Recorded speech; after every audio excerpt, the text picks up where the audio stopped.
Greetings and salutations, everybody. Let's see how the camera's looking. We'll turn this light on. Boom.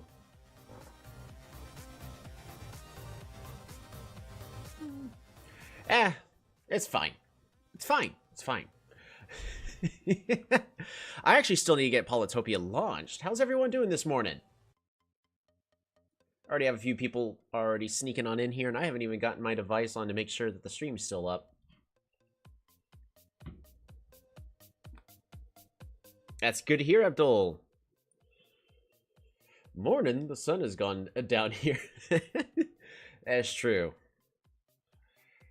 It's not going to be the same for everybody.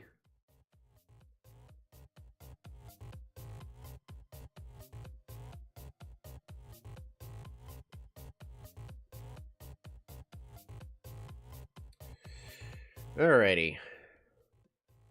Boom. I love this little theme. It's just a nice little bop. Just to help get things moving. What I really need is, because there's one app on my phone that has cross-fading between songs. I would love to have media play. You know, let me look that up real fast. Windows Media Player Crossfade. Open the player, go to the now playing view. Oh, it might be doable. I was sitting here like, oh, it's not possible. Bang. No, it's telling me it's possible. Wait, Media Player 11 has no crossfade. Which one do I have here? Which one do I have?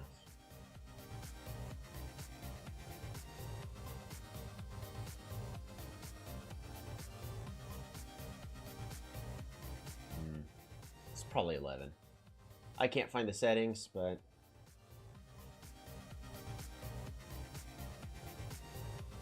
equalizer. No, I'm not doing that. Properties. And that's just properties for the current song.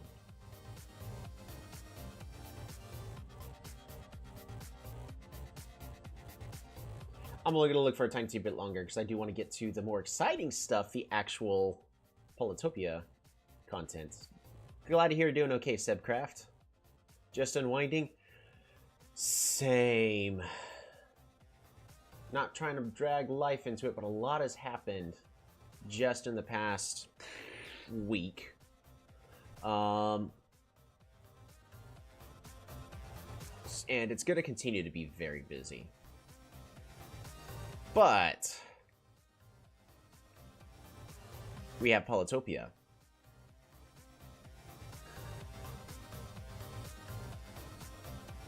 Life do be living. Yeah, that does happen to do that. Does everybody have their canned water available?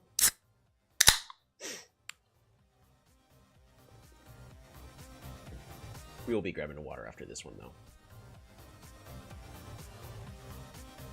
Alrighty, so I know there was a comment saying from one of the people I enjoy hanging out with as well, Wonton. Saying not to do the perfection, but we're now past a halfway mark. We're gonna switch over to bopping real fast. There we go. We are actually surprisingly, we have a success rate of 6 out of nice, and we've still got another 7 tribes to go before we finish with the first round of perfection. I am not gonna lie, I was expecting this to take us way longer. This next one, it's gonna be tricky. Because it's IMO. Because IMO, with the setup we have, with the 15 tribes, makes it very difficult for the exact purpose of, we gotta fight and survive for a bit.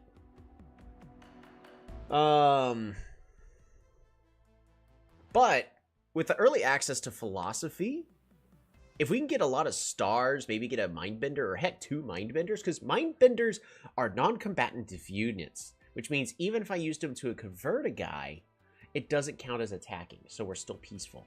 That is actually one little thing most people aren't ever going to need that little bit of trivia, but you can use mindbenders and still achieve the pacifist monument, because you're not fighting. But that pacifist monument is going to be a big deal for us. But it's not going to be the end of the world if we don't get it. Alright. Let's make sure we have our music on random. I really actually prefer the To Lee skin. I just love how their warriors are just kung fu style. It's great. I also love the straw hats. It's just the whole vibe, and the koalas are great. Just the whole vibe of this is just fantastic. So, plus I love the little like robe-like body that they have. So I think all in all, I think it's just beautiful. All right, 15 opponents, crazy AI for the best score possible. We got perfect last time, so let's see if we can.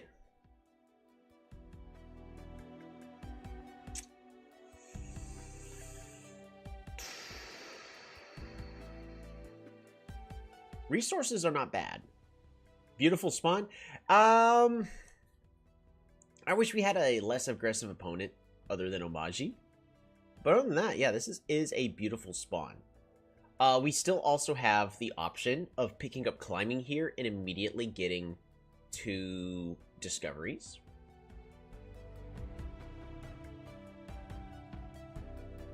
Because by going here, we'll be able to meet both Barter and Omaji. But I think it also comes down to how greedy I want to be. Omaji surely won't hit you and instead target Barter, right? I mean, there's the possibility that that happens. The issue is I was hoping to have at least like a 3rd person near us. I didn't want to be fully surrounded, so it's nice that we're on the coast. It makes some things easier on getting onto the water.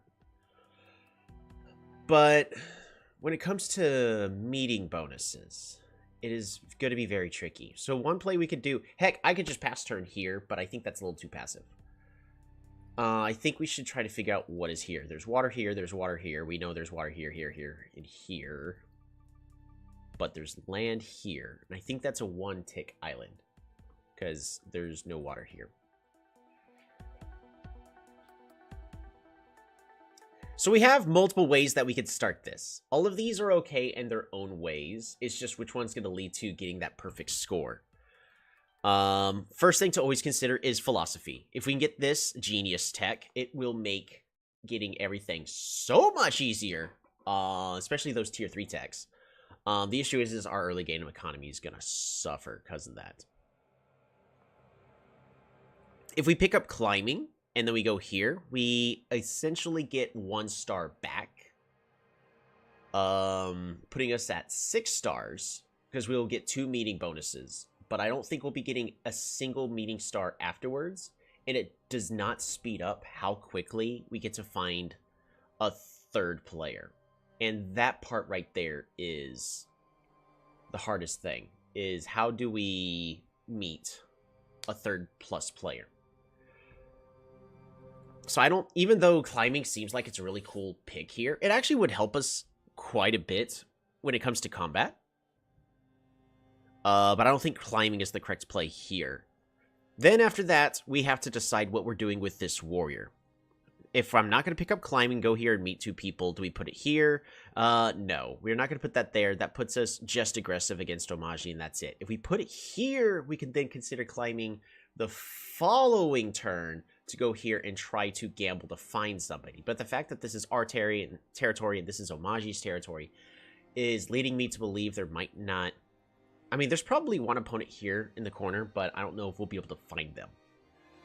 But that is a gamble.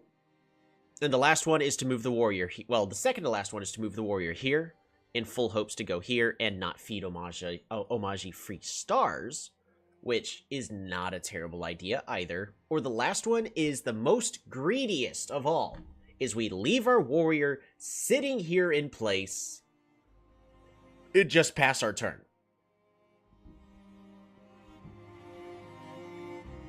Because that saves us 2 stars.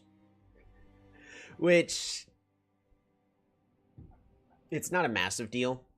I think the play I want to make, because it's the most flexible, is to move the warrior to this tile here. It gives us the option to pick up climbing. Then we train another warrior and pass the turn. So that's where we're going to go.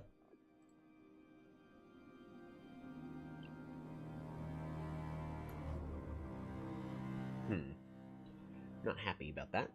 That we didn't even get to find barter. All right. No tribe is doing super fantastic. If you're all wanting to score count, we have probably one of each opponent. Like we're guaranteed. That's a joke. So the most flexible thing is the one I think I'm going to go ahead and go with. Because we shouldn't just die instantly. There's a chance we do, but we shouldn't. We should be fine. I'm going to go ahead and pick up climbing this turn. Go here. We find Omaji. We find Polaris, so that gamble pays off. And then we find barter. Ooh. And Shinshi's capital's right here. That's actually pretty good for us to find. Next question. Philosophy? Maybe? I don't think so yet. Yes, I want philosophy. But we'll be able to get philosophy and another tech a little bit faster if we go ahead and pick that other tech up first. And in this case, it's going to be hunting. Because hunting gives us access to archery.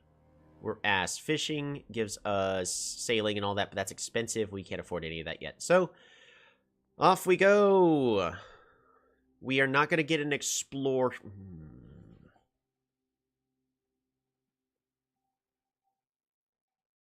I think an explorer is just the wrong play. But the closest cloud is this one here. So the explorer will go here, here.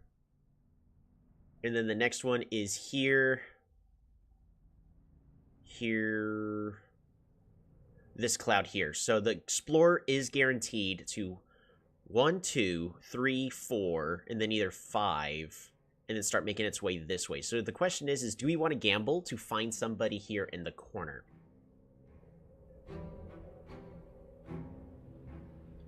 Because if I take an explorer and find 2 tribes, that'll give us 6 more stars. No gamble.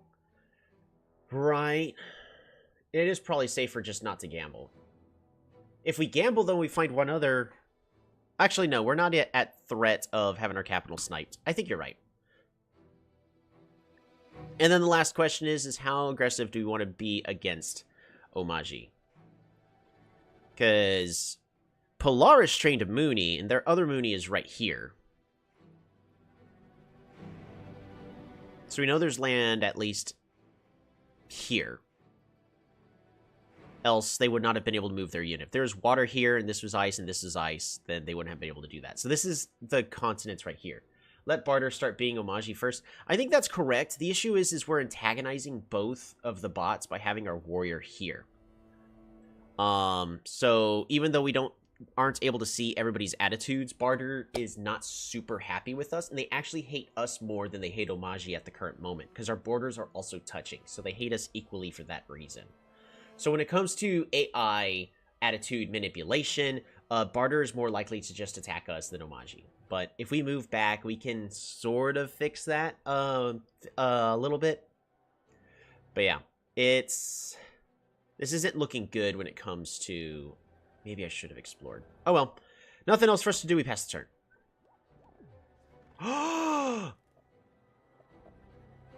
Oh wait, I thought for some reason I was about to get a capital snipe. Like, oh, forget pacifism.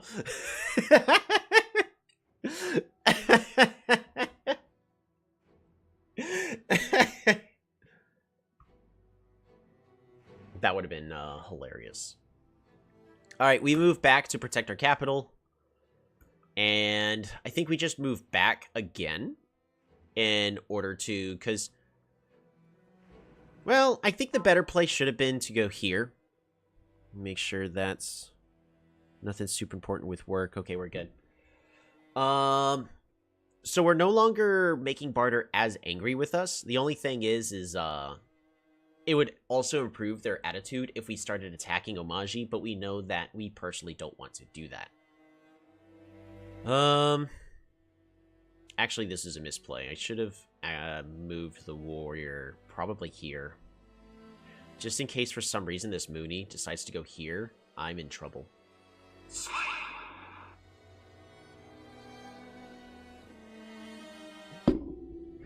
My bad. Alrighty. really barter. See, barter hates us equally. But, so they're at war with us, but we are still pacifists, because we did not attack. You are allowed to defend, you just cannot attack.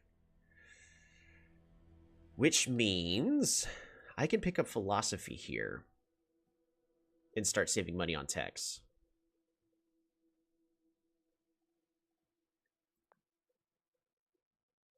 We can pick up philosophy.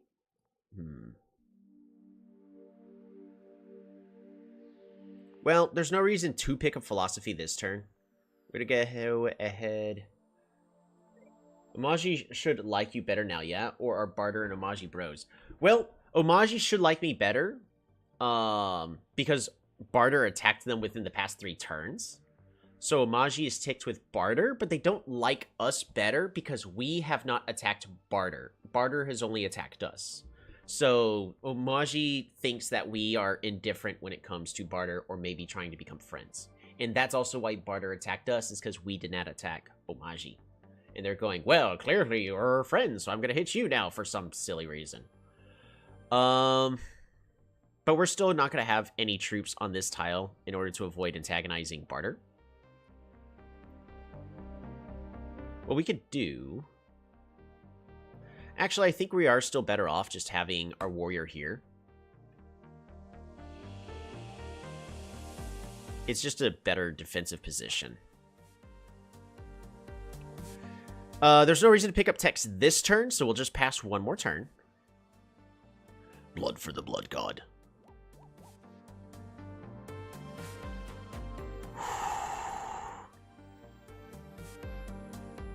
Look at that. See, Omaji's gonna get a free city. So the real question is this worth the pacifist monument? Because that is literally a free city. All I have to do is take it.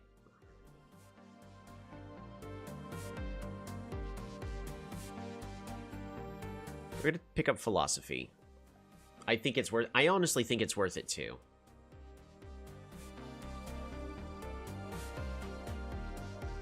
We can get the pacifist monument later, but we have philosophy now, so everything's going to be a lot cheaper. It's just our economy is kind of hurting. But honestly, thanks to philosophy, it should be a lot easier for us to get everything we need. Most notably the forestry and whatever techs. Because, I mean, it's just going to be a minor star boost. And then after that, we'll be behind Omaji. Alrighty. We're taking it. Which this, oddly enough, makes Omaji happier with us. Believe it or not. Because Omaji... Well, no. Because Polaris did not attack Omaji. So Omaji doesn't view Polaris as an enemy. They're just another tribe. And then we attacked. So Omaji might still actually attack us here. But Barter no longer is like enemies with us.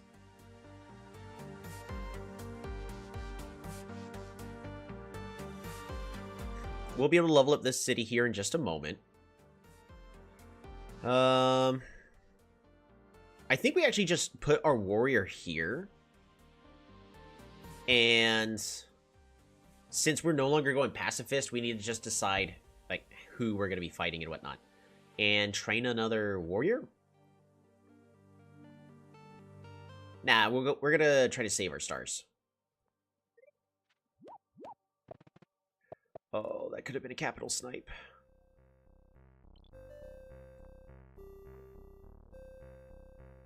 They think you are peaceful, weak, and intrusive. Well, I think that you are dumb. Get out of my territory. Oh,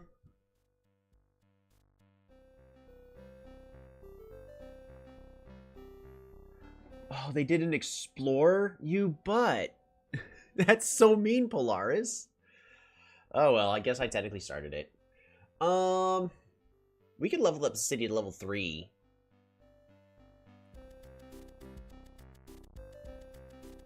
just with 2 stars, because they've built multiple of the outposts. So I think we just pick up forestry here, because fishing's actually going to be the same. Ooh, or do we pick up mining? No, we pick up forestry. Because we could do some chop plays, where we could pick up mathematics. Oh, I miscounted. 1 star. Hunt. Right, because they found the... Right. Alright, resources.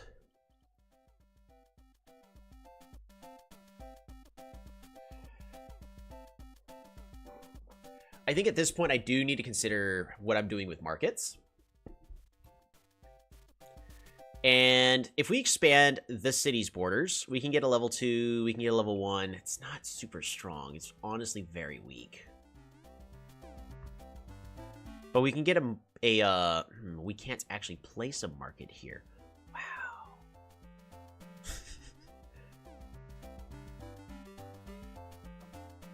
Wow, there's not a good marketplace for our capital. That is really weak.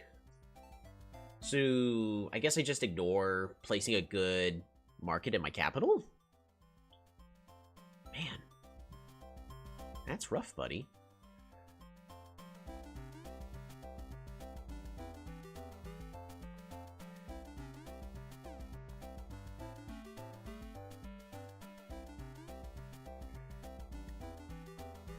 Trying to remember. So, they're both indifferent with us.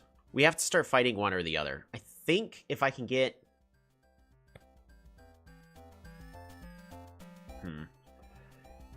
I can go writing roads, but I think mathematics would be better. It gives us a level up here. It also gives us a level up over here, because I could technically build the sawmill on this tile, right? Man, there's just no good markets on this map. This one's not a good one at all. I also could actually just train mindbenders and start doing a mindbender train forward.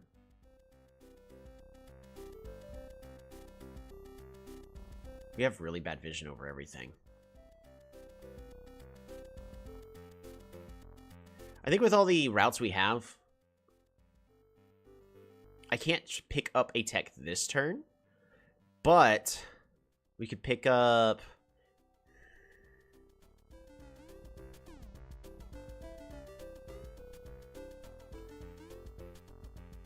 We're going to go for it. We're going to do a mindbender here. And we'll just pass the turn. Zabazi has been destroyed by Imperius.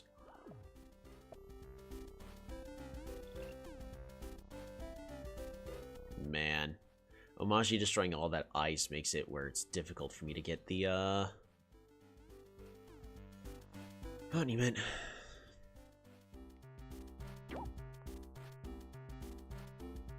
We're just going to train another mindbender here.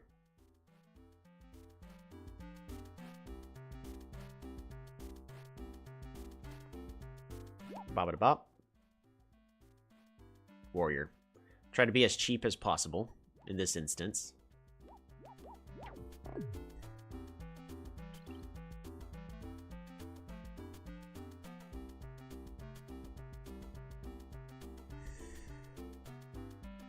This is why mindbenders are bad. That is hilarious, by the way. Mindbenders, you have 0 defense. Nope, they have 1. So if I heal...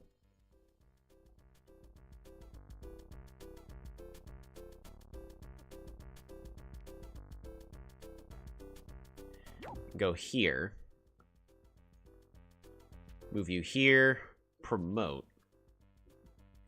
You go here. You go here for the vision.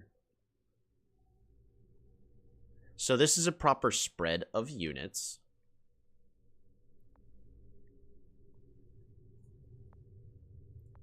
But I need to get writing, don't I?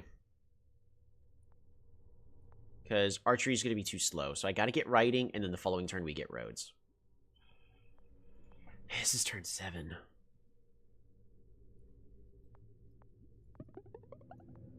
Rider. And pass turn.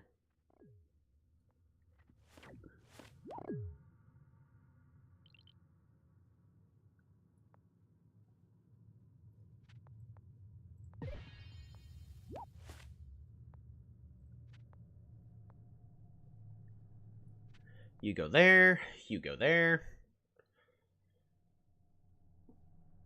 And this night, it's impossible for them to secure these kills, right? Pretty certain it is.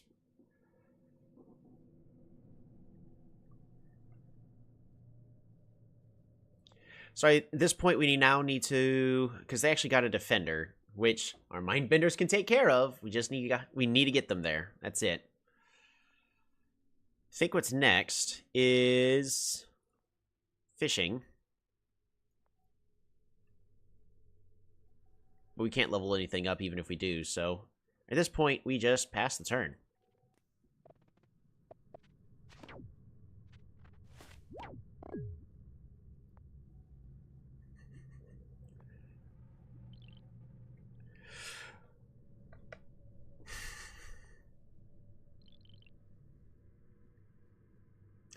Okay. This has got to be the worst start we have ever had.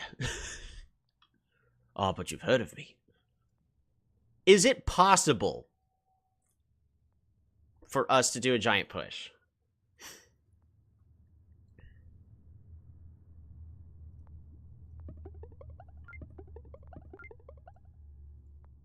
Mine. Fish. Resources. How close am I to any monuments? I need 3 kills for killer, which is not happening. Still don't have roads, so...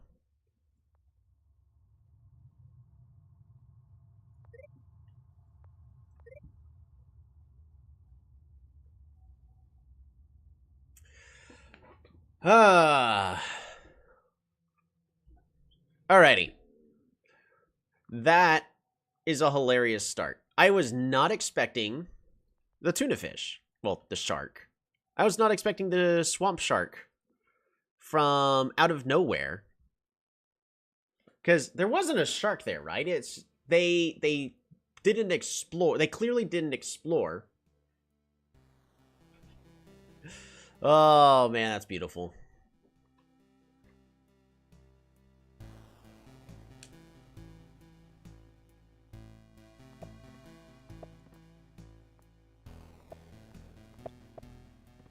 Yeah, and then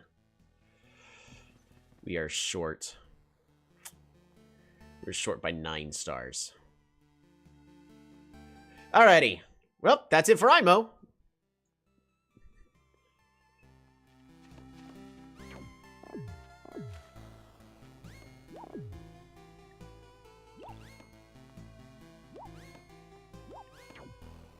Wait a minute. Wait a minute. What?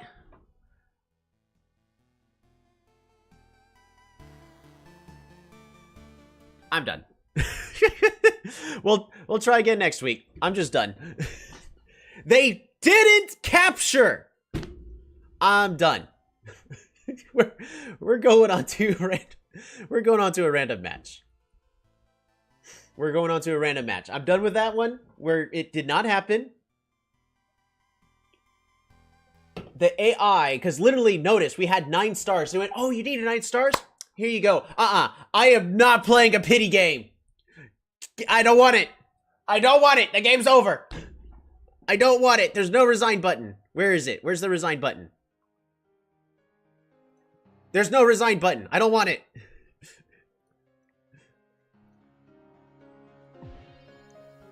Boom. Venger. Let's go. All right.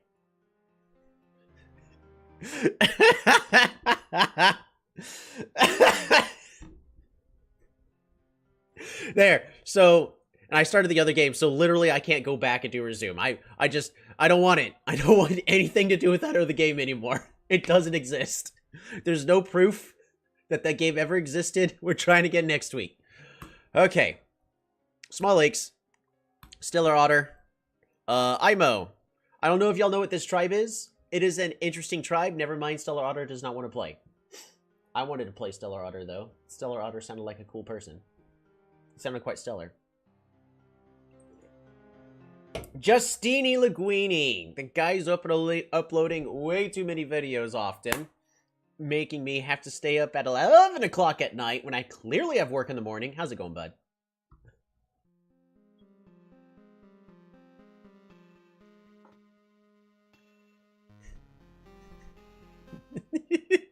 I want nothing to do with that other game.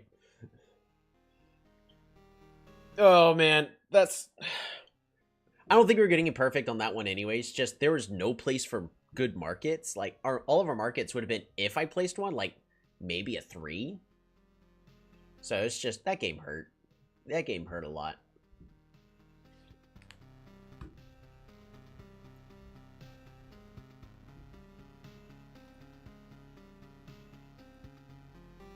Oh, there's something going on. Oh.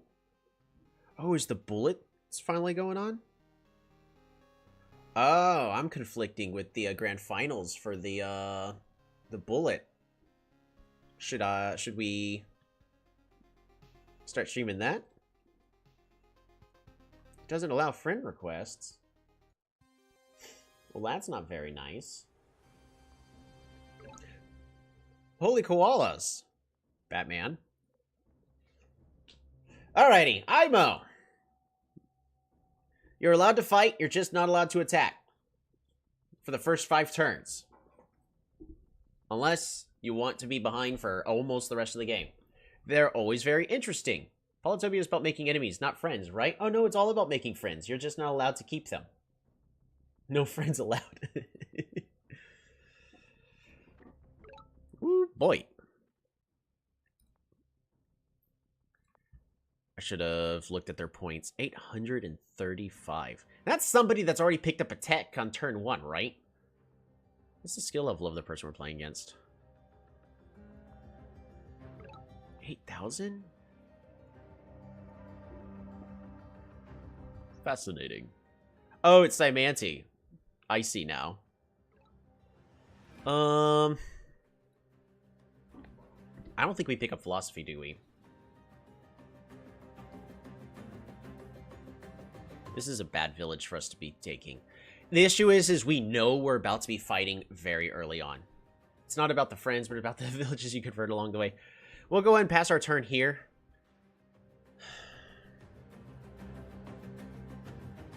Philosophy is probably the wrong place. Well, so it depends. The issue is we don't have water between the two of us to give us space. And now our opponent has met us. So we know that this is a crowned combat game.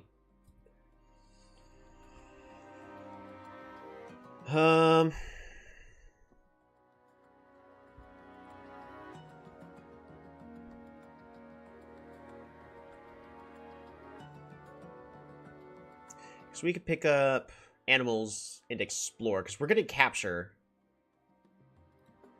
He's over 1,000, so we're going to get 5 stars. So 7 more, that puts us at 14. We can pick up philosophy, but we can't also pick up hunting. And I think we have to explore, don't we?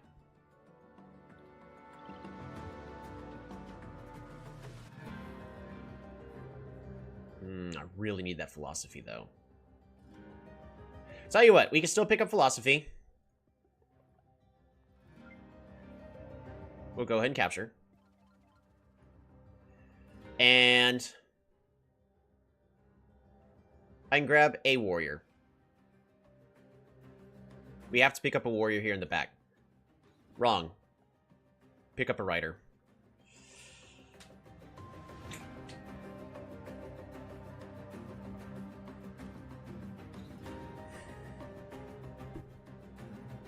We're probably not getting the pacifist monument. They didn't have to do that! This guy has 8,000 games!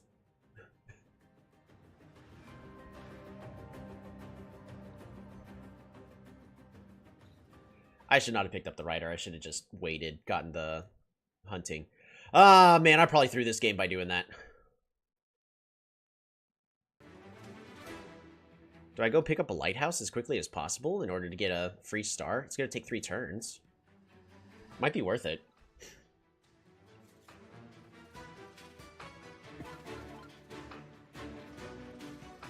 Yeah, we're going to do that. It allows us to get level 3 over here. But we also still have not fought. So we do get the Pacifist Monument next turn. Because we really want this giant. That's really my main goal. And if I can get one less pop this way, the better. I should not have picked up writing, by the way. So the writing was the wrong play. I was thinking I got to fight for it, but our opponent really wanted to prevent us from getting the Pacifist Monument. Unbeknownst to them... What the heck is this? Unbeknownst to them, we're still fine.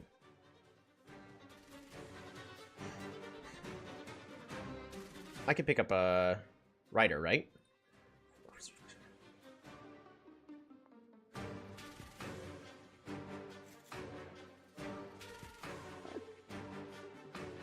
Just one.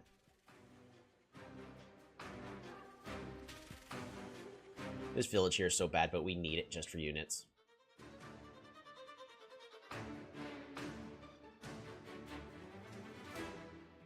Oh man, writing was the wrong tech to pick. I hope we don't lose the game just because I did that. I should have saved for hunting, because then I could have explored and see everything that's going on, because I need to know what my opponent's doing.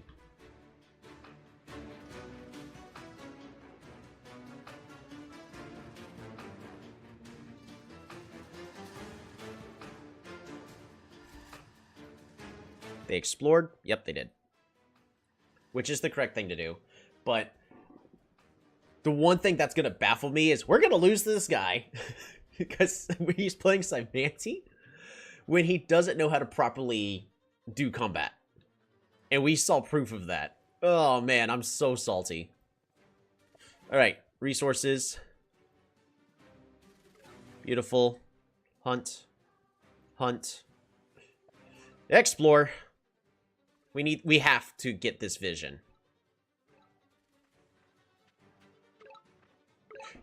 Boom! Skill. Pure skill. And warrior here past turn. I know they are taking forever to take their turn. Like, look at this. They're just doing the I gotta rush Centipede. Centipede Ooga Booga wins games. Oh man, I'm sorry. It's been a stressful week at work. You guys don't deserve this. Imagine losing to Cymanti, right?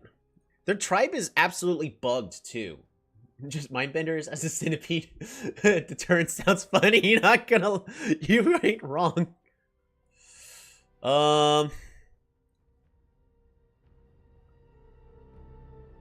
We pick up Rhodes, right? Rhodes gets us a giant.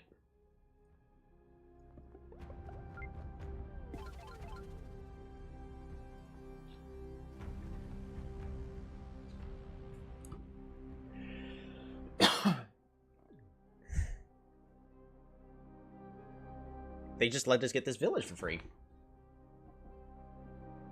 It's a legit strat, don't hate. You're not wrong. If I get enough Mindbenders, then they can't do anything. So you're actually probably right. Like, I will want some Mindbenders. Yay, they got a Centipede.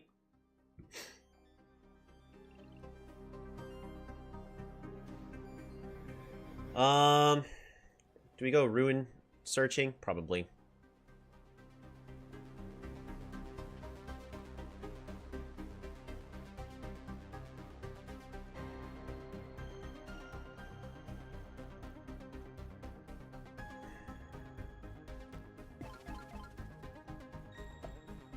Hunts. Workshop.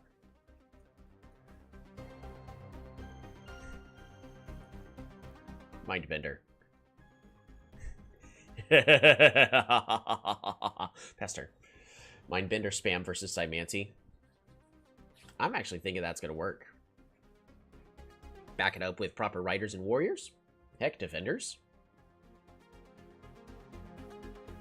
Trying to upgrade a Magic the Gathering yet. Maybe Toby has some good burst card draw suggestions to add. What colors are you playing? Also, what format?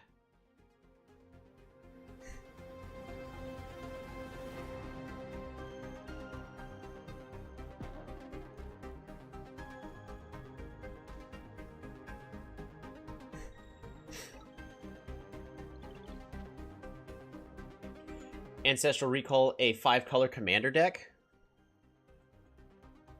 Ooh.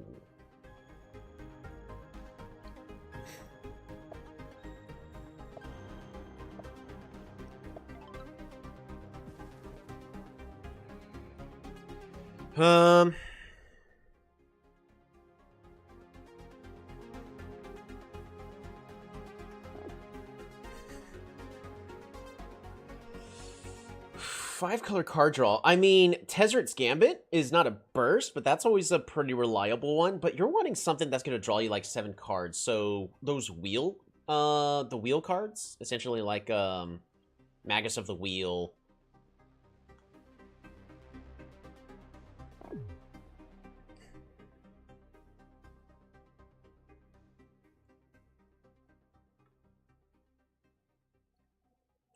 Five-color commander deck, yeah. I'd have to... I use an app to look up for a lot of stuff. But... what I would probably look to see is what kind of... card draw, like the Eldrazi deck, like Precon deck was using.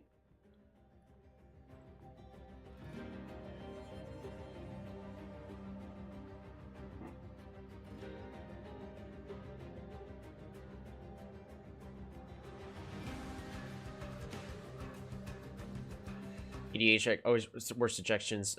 Yeah.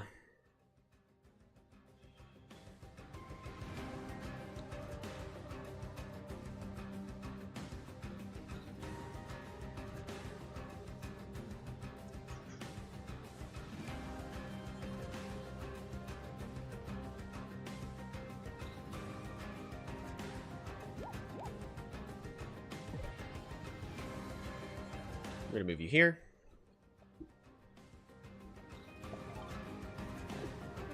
Metropolis is complete.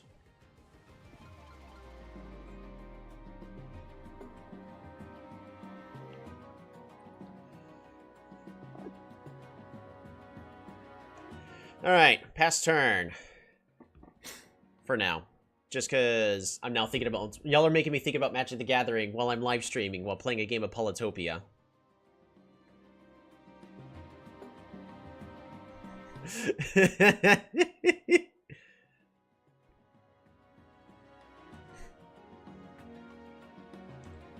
Y'all are trying to distract me, aren't y'all? Are y'all in cahoots with Daniel?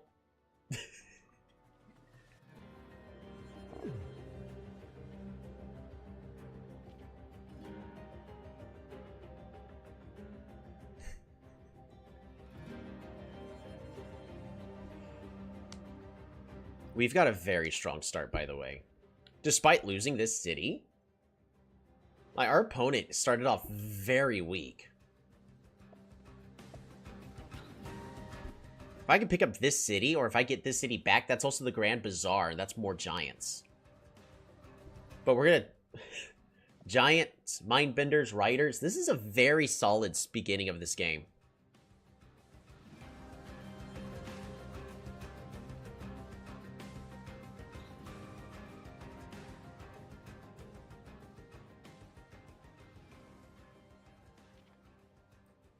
Do it!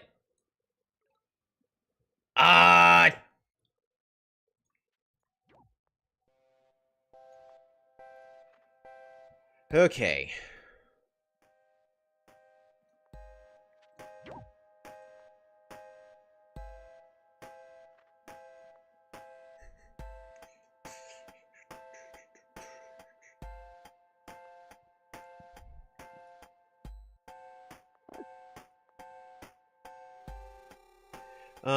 We gotta go the more reliable route. I just need to make a wave of units for the time being.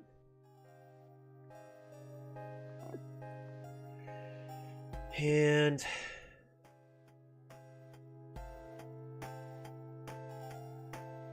there's no reason for us to lose a Mindbender for free, so we're just going to move you back. And we're going to also train another rider here. Move this down.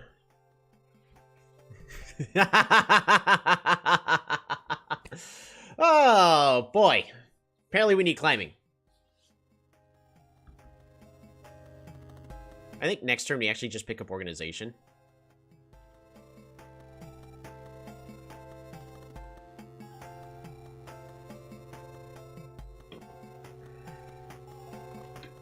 Sir.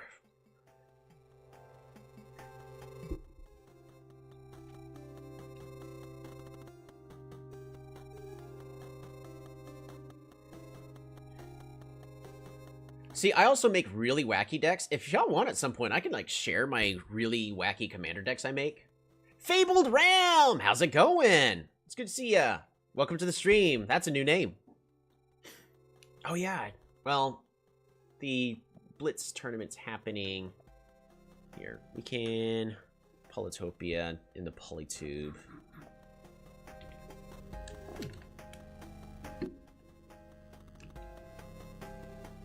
Another Polytopia Sunday. There we go. And see, look at this. Look at this centipede. It can't do anything. That actually makes me feel really, really good.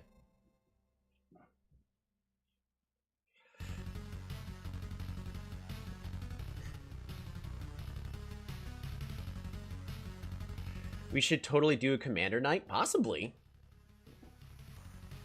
I definitely run janky decks. Like here, I've literally got one here on the table, right over here. You guys are gonna love this magic deck. So this magic deck, is actually mostly I just bought it out of the box, and hold on.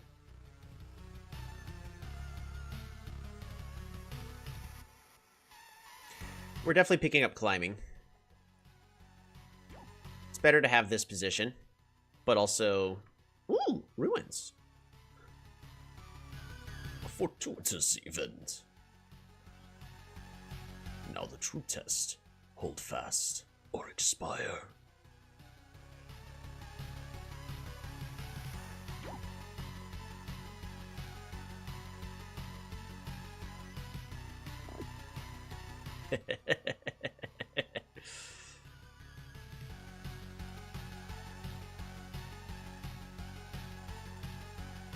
If I put a road here, we need to just level up this city.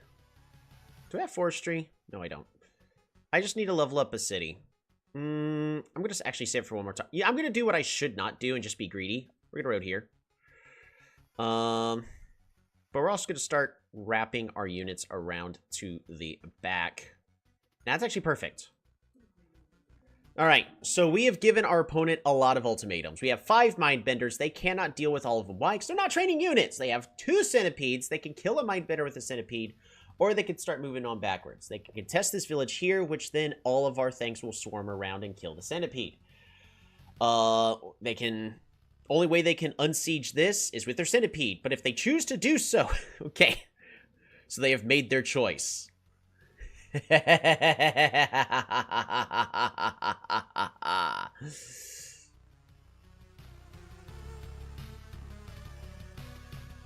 Alright, y'all ready for this turn? It's going to be a lot of fun.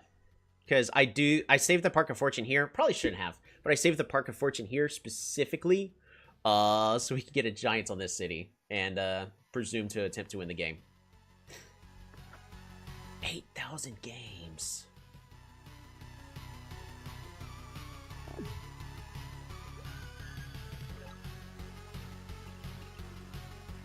I actually need multiple roads. I really want to get forestry here, but we can't afford it. So, can I get organization first? Just so I can level this up? We can at least do that. It's not a terrible pickup. Fruit, koala, and resources. Oh. Hunt. Also, this unit's mine. Thank you. What? Oh, resources. Road. You can go here. You can go here. You can go here. So they can kill this, they can kill this warrior. But, yeah, it's not gonna go well for them. Is there anything else that I want to do? Well, yes, but I can't afford it all this turn. Tell you what, we will. Still can't afford it. I think at this point, I'm better off just saving my resources for next turn. And we're just going to pass the turn. We get a giant on the front line next turn. We should... But yeah, so... this commander deck. For Magic the Gathering, I put a lot of... Why not hit the segment, though? I don't want to hit the segment. I want it to be healthy. I want to be full greed. And I could just kill the segment next turn if I really need to. It's not a big deal. You're probably right. I maybe should have, but I'd rather make it harder for our opponent to kill the segment.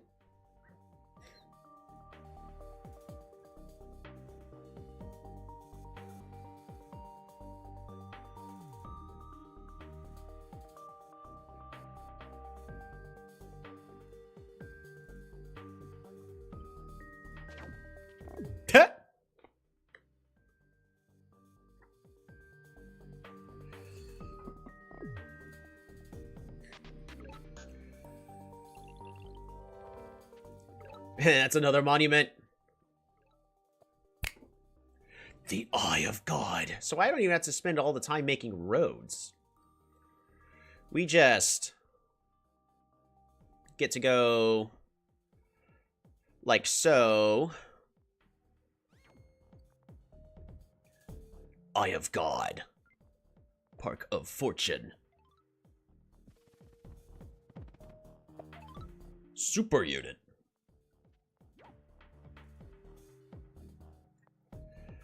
And I could do this.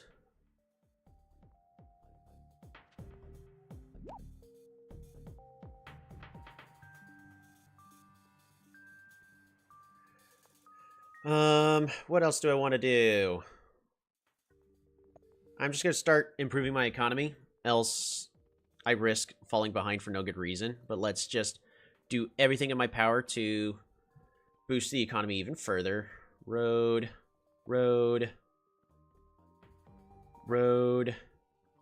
The network monuments is complete. Fruit. And like I said, I really want to boost the economy, so we gotta make sure that we're getting as many stars.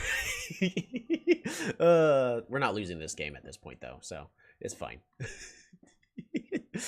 You might as well heal.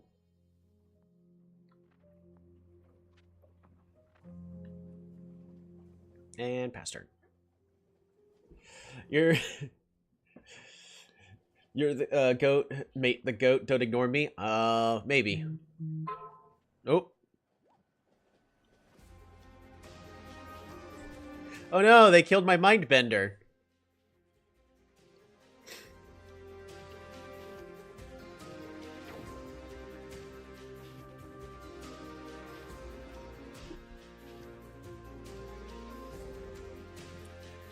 So, I just need to pick up archery, right? And then we're done? Heck, I could also pick up, Nah, I think archery is better. Archery with roads is better than just catapults.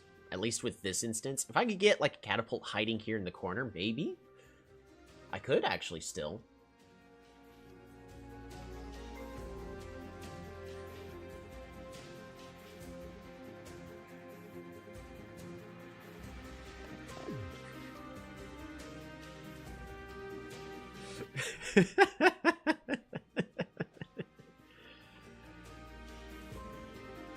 Sorry, Daniel.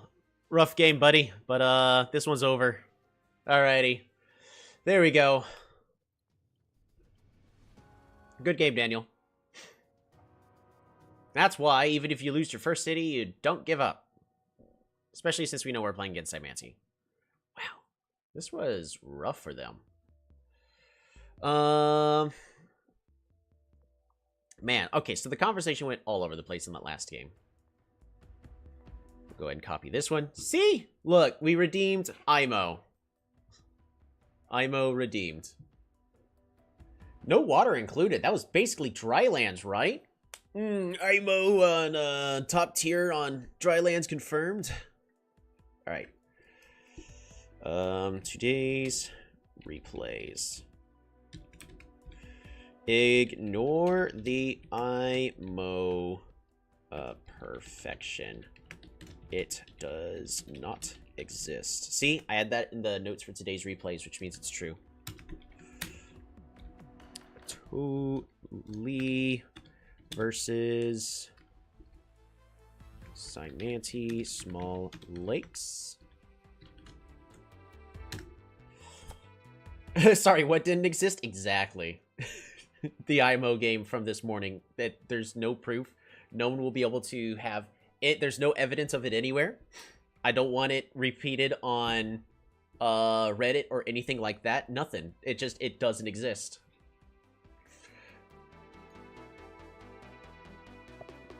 All right, I actually am going to turn on autofocus just for a moment. And we're going to do just their view. So, man. Yeah, Cymancy went with the greedy start.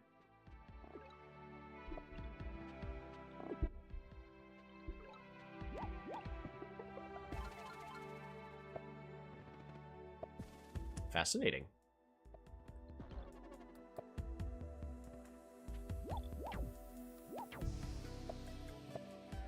I don't know if they were expecting to just win the game right after that.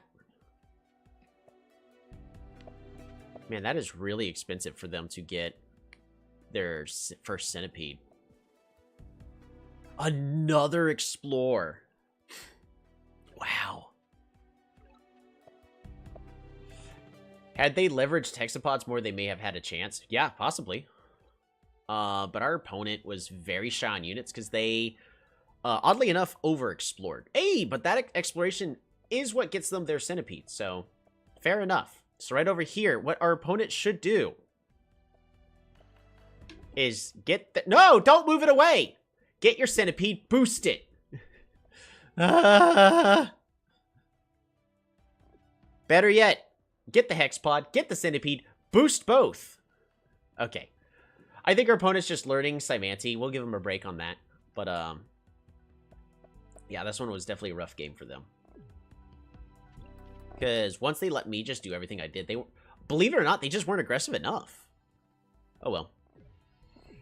But yeah, so this one is Kadena, the Slinking Sorceress. And I made custom card sleeves for this deck. Where, let's see if it'll come out on camera. On the top, it's going to be a little tricky to see. Is it going to autofocus? I don't think it's going to, but it says Morph Manifest. And where the Yu-Gi-Oh symbol normally is, it has the stats 2/2 for the morph creatures. So that, because this deck is all about setting cards face down, and it feels so much different to be playing. Whoop! I dropped half the deck. To actually just be playing this deck with the Yu-Gi-Oh card backs, and anybody who's played Yu-Gi-Oh just immediately has PTSD. It's beautiful. But yeah, at this moment, they needed to just start getting a whole bunch more Hexapods or just something to try to start whittling down all of our units. But I don't think they knew how to use the Shaman correctly is the unfortunate part. Alrighty. What we are going to do really fast. Polytopia General Chat. Copy this text. Boom. Paste. As normal, in case you're first time here in the stream, I have a Discord. By going to the Discord and you select in the roles, I currently only have one game. You can vote for the tribe. Whatever tribe has the most votes, we will be playing in a couple minutes. If there is a tie, it's whichever one got voted for first. You are allowed to vote for as many tribes as you want. Do not vote for bananas. It is not a tribe.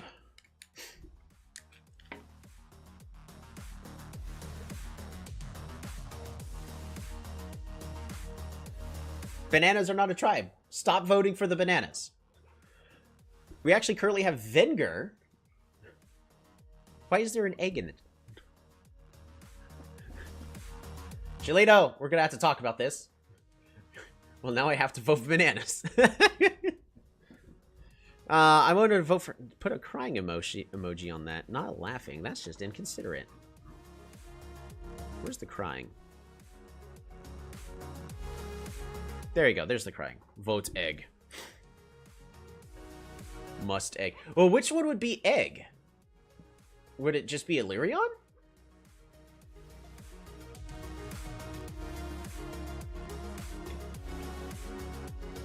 Now we gotta know which one egg is. Oh, or would it be Icarus? Because they have the birds. Could be birds.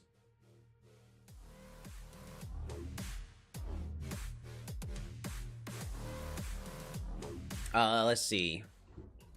I mean, I've got way too many, I can go out, I can go and find my other DH6. Which one's this one?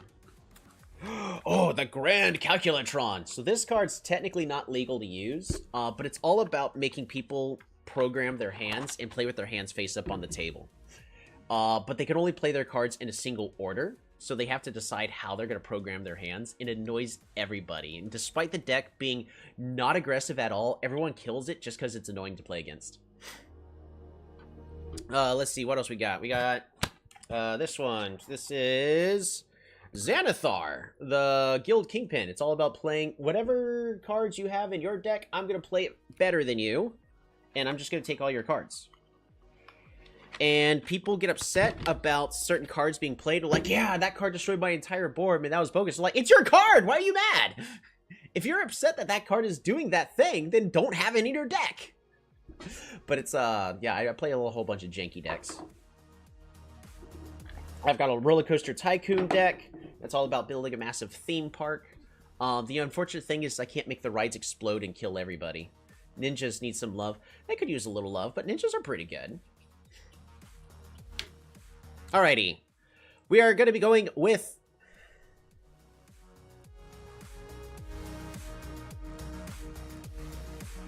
Not me playing Super Friends, them scoop the worst card. And then them scoop it to the worst card type and commit. Right?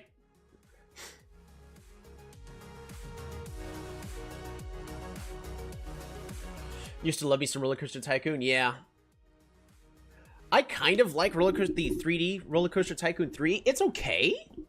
But it feels like it's just missing something. Despite having, like, more content than the other stuff, it's just... feels like it's missing just something. Alright, I will be back. The heater's currently on for some silly reason, so I'm actually starting to sweat. But when I get back, we'll be picking our tribe.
Alrighty.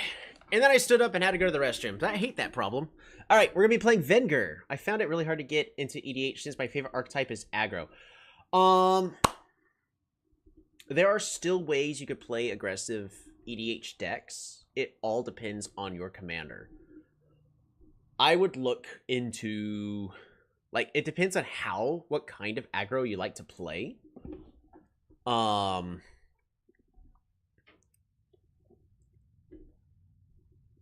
But yeah, the interesting thing is because it's not a 1 versus 1, it's a 1 versus 3. So the tricky thing is you're not trying to reduce 20 life points, you're trying to get rid of 120. You're a burn player. See, it's definitely possible to do that. Have I got a deck for you?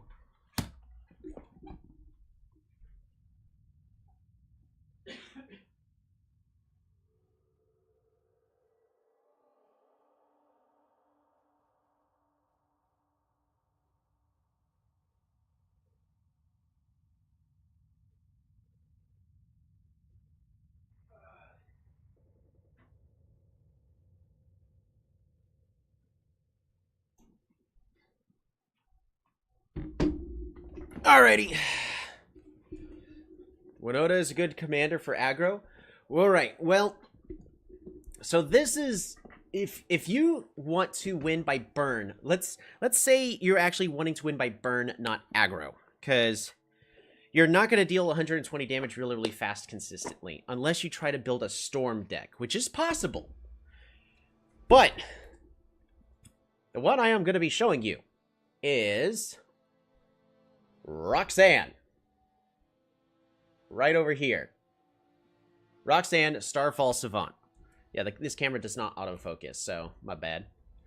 May have to see if there's a way to do that. But essentially, what she does, Roxanne is hilarious, she is.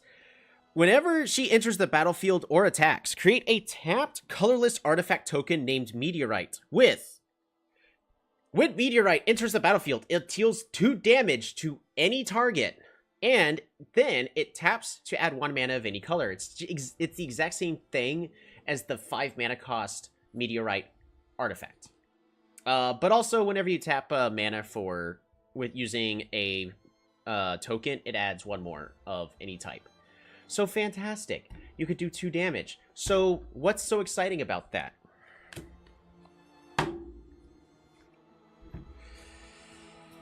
Alrighty. Well, yeah, actually it's exactly this card, except it's a token of it. It's Meteorite. So it's hard to actually see that stuff. I don't want to dwell too much on this. We're here for Polytopia, but if you want something that's really, really dumb, just look into this. Let me find all of the key cards. It's not like a lot. But we're just going to grab all of them just as an example. Ooh, we'll do that. I'm not finding a single one of them. They're in here. Panharmonicon. Boom.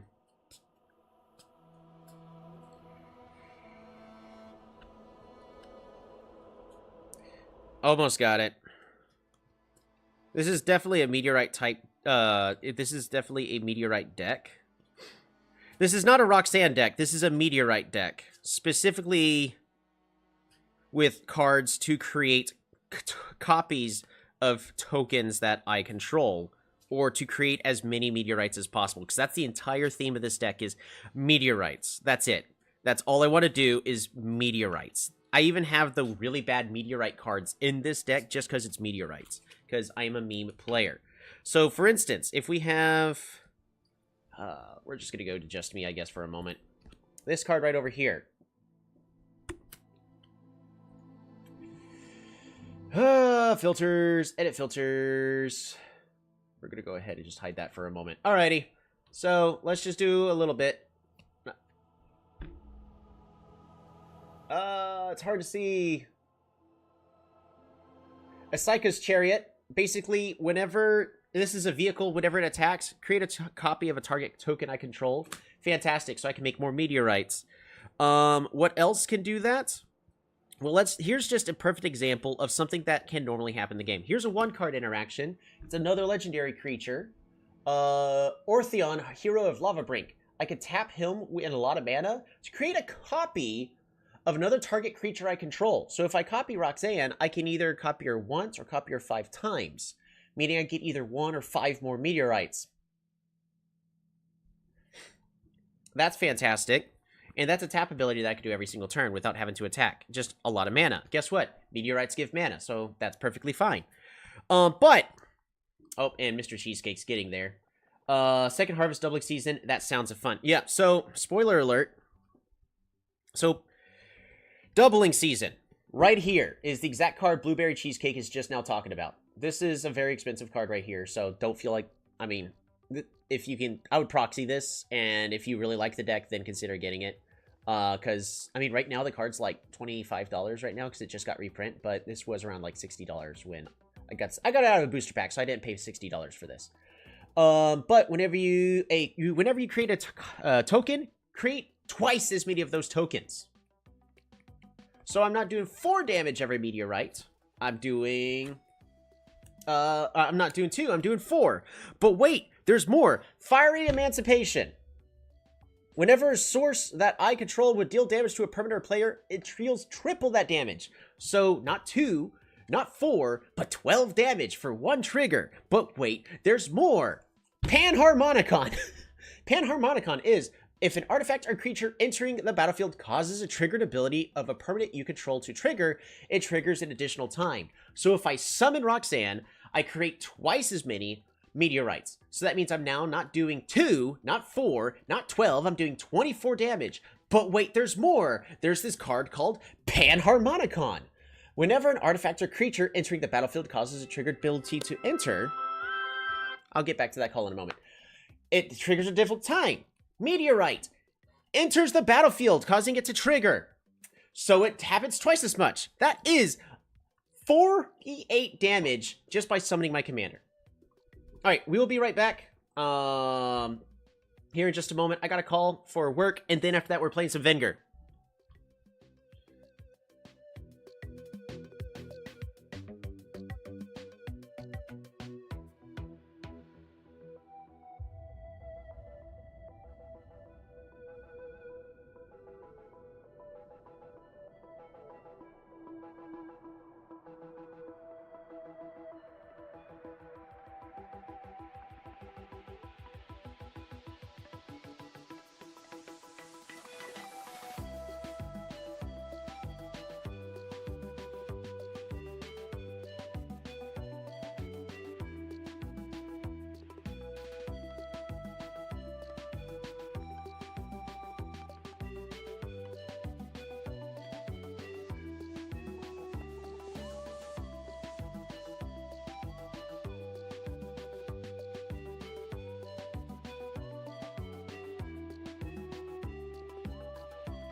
Alrighty, we're back.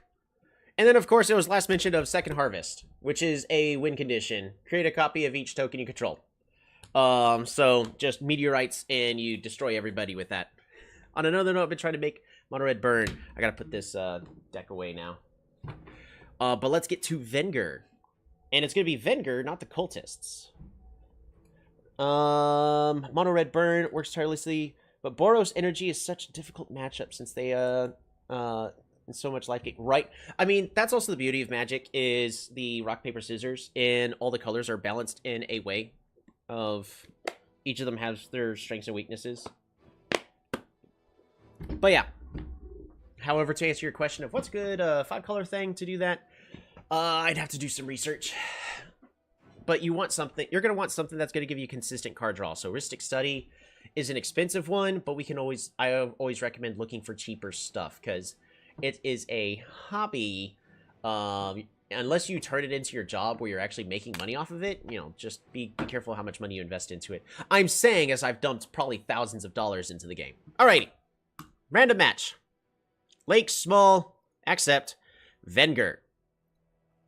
Because Venger's the tribe that won the vote.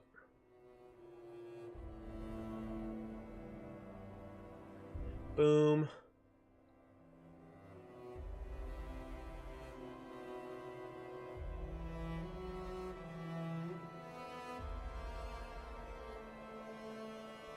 Ooh, is that Megu? It's been a while since we played against Megu. Here we are. Venger. An interesting startup. I do want to follow up with a warrior. 5 stars, 7 stars, 9. Dang. If only that this water tile wasn't here. Because I could go back and get the lighthouse. Follow these resources. Pass the turn. We'll figure out which direction the warrior needs to go. The warrior's probably going north. Average study, necropentance, but yeah, need some burst card draw. Yeah. Depends on what kind of deck you're running, what would be the best burst card draw for you. So, again, that's tricky to answer. This is not a good start at all, because this village can't level up for us. We don't have mountains in our capital. It's...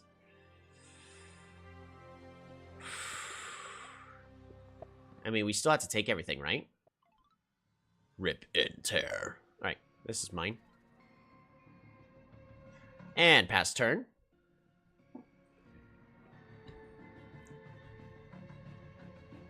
Silverfan, how's it going? Welcome to the stream.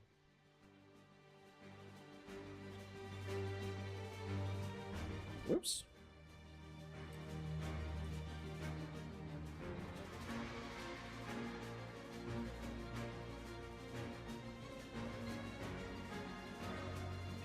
Yep. Can't grab any tech, so we're just gonna pass this turn. Do I just pick up fishing here? That would not be efficient. It's cool that you play Venger. I play pretty much every single tribe. This is our worst case scenario. We cannot be aggressive on our opponent. We've got a massive lake between us and our opponent. We are picking up fishing here because it will be our most efficient play. Fish. Workshop. I need the resources. We can't even bridge. My main tribe years ago used to be Quetzali. I probably would have to say it's Omaji at this point, but I wonder if Venger are better late game. Lots of farm. Nah, Venger's strength is all about the early game and their strong burst potential of being able to just take everything from their opponents. Out of nowhere. You ain't going nowhere. Yeah. So we're gonna go here. Venger markets are surprisingly underwhelming. They are. The only possible thing you have is because Venger tends to have a little bit of hunting, but like not even enough forest to support it. But after that, they have quite a few farms, so construction is a thing. But their biggest thing usually comes from mines, and even then, like, look at this. Even if all of this is metal, it's not a lot of metal I'd be able to get. We're going to workshop. I'm going full greed here. Like, extreme full greed. Well, Zabazi are OP for sure. Yep. Well, no. They're not OP, but they are a good tribe.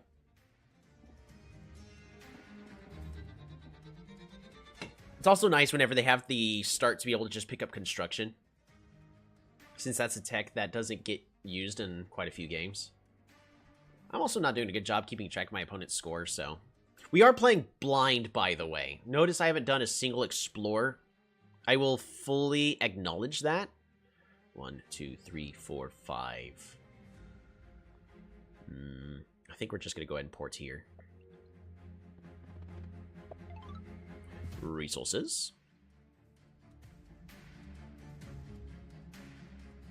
Go here. You just do 3 warriors, right? Just to start exploring even further. Because our economy's doing okay, but we have no idea what's going on anywhere.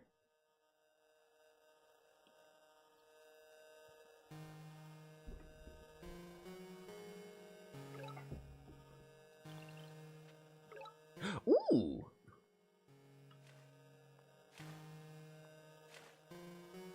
We are definitely taking this village. Wow, this village is bad. Sailing. Oh, thank goodness, there's a starfish. I'm gonna get a scout here, see if we can find our opponent. Okay.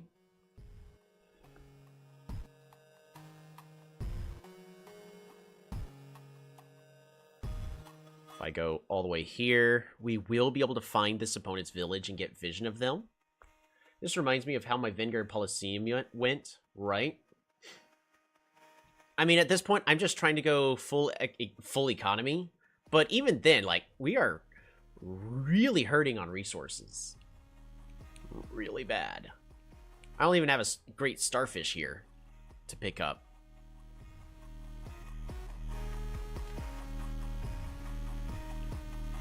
Oh, no.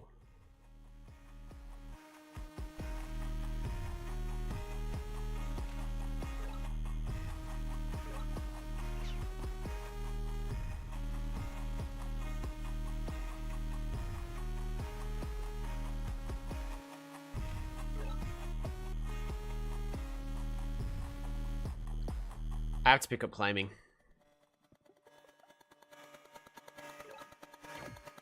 Mine.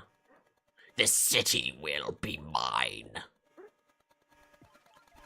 It will always be mine. Port. Wait, suddenly cooking? Right? I need vision. As much as I would like to... Ooh. Oof. We could definitely come back from this. We are 1 village away from getting the Grand Bazaar, and we can get it right here. Mining and forestry gives you a lot of eco. Yep. Actually, just mining right here is fantastic. Well, yeah, you're all right, because go there, go here. Yeah, we got a lot of good choices. We can also get a couple of interesting mines.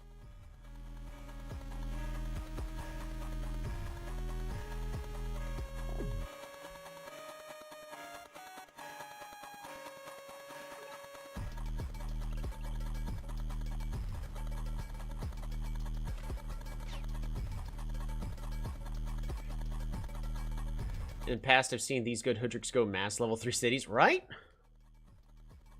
We're gonna go ahead and pick up navigation now. Do I need it? Not this turn, but... Oof.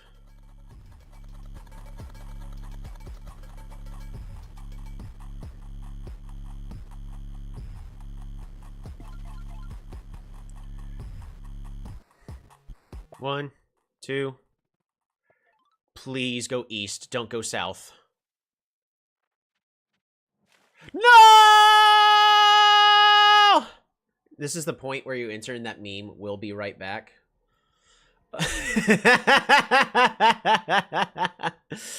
Oh, that is a shame.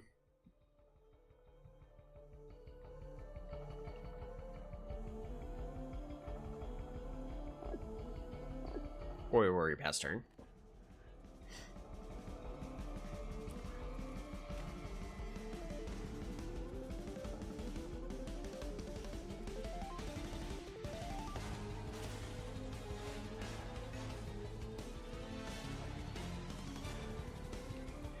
Yeah, this port was really greedy. I should have put it back here. I wasted stars. I was being extremely greedy. Why did I not learn my lesson in that other game? Why did I not learn my lesson in that other game? You know, the one I lost because I put the ports in the front? Why did I not learn my lesson? Oddly enough, we're pretty much equal on economy, which for me I'm finding is surprising.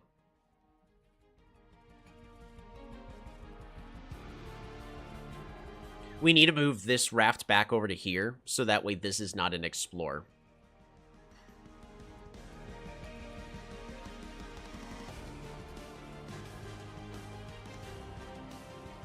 But it's better for us to do that than to risk an explore, because it'll go here, here, and then 1, 2, 3. So I guess it could go here,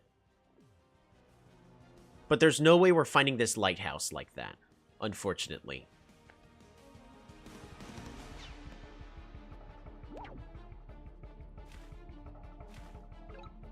Ooh.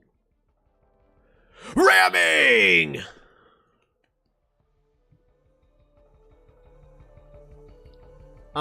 We're gonna bait these archers back. Oh, wait, no, this archer's here. It's just gonna go here. Well, unless they don't have climbing. That's fine. This is fine. Ooh, do I have roads? Nah. That would have been great, though.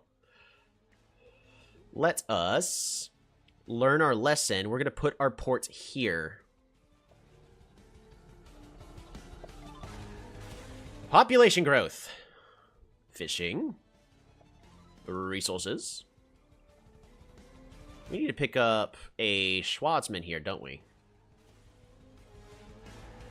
We apply a lot of pressure by getting a Schwarzman here.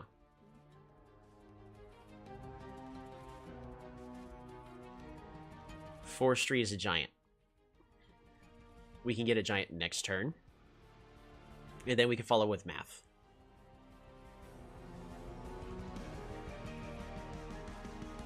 I think we just pass our turn. Our opponent is playing passively, and we're actually being able to take advantage of this. Look at that. See, we forced his archers to go backwards. That was the whole purpose. I did not want him picking this lighthouse up. He probably has it up, and he just baited me over onto the port, so, yeah. That's fine. But I'm taking full credit for it.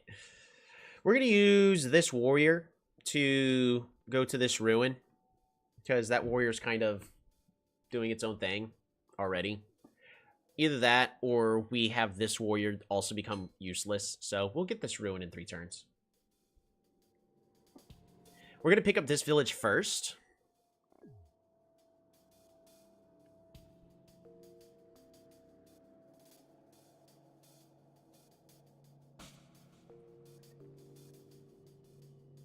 Our opponent's going to be passive. If our opponent's playing passively, I should definitely consider going markets.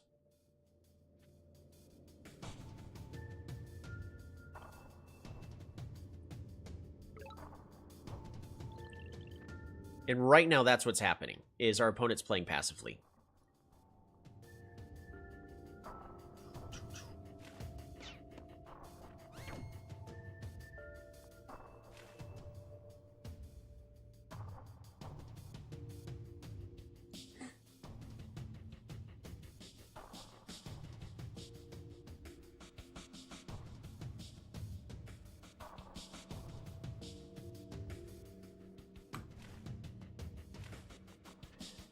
There.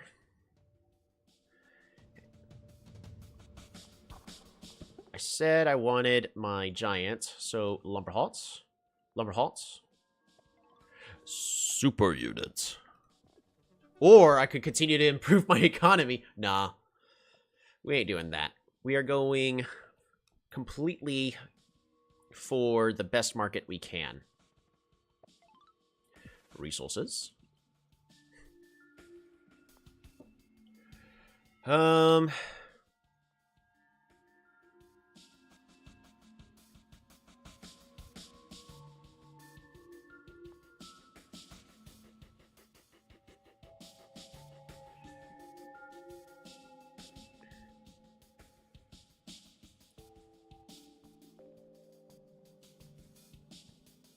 We train a swordsman here. And I need more water presence. Pass the turn.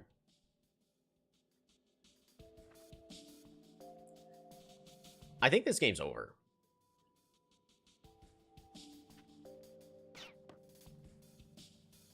Because our opponent can no longer apply pressure to this village in a way that they would need. At least with archers. The only way they'll be able to apply pressure here now is if they manage to pick up... I'm spacing out. What's going on? If they manage to pick up mathematics and train a catapult here, then they can put the catapult here. But as long as they put a single unit here, no good. Our opponent knows we have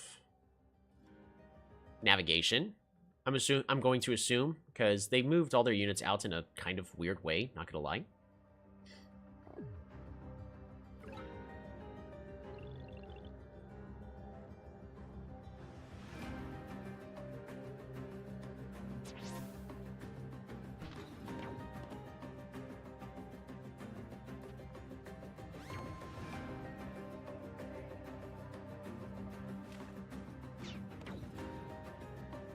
You can go here. Just gonna keep moving it forward. I don't need to train any more units. I want this vision. This unit's just gonna stay here, because you know what this unit's doing here, right? It is applying so much pressure. In fact, we are gonna train a swordsman here, specifically to say, if you want to start dealing with the swordsman, you're gonna have to move forward to me. But if you do, I get a bomber. Pass turn. I did move this unit, right?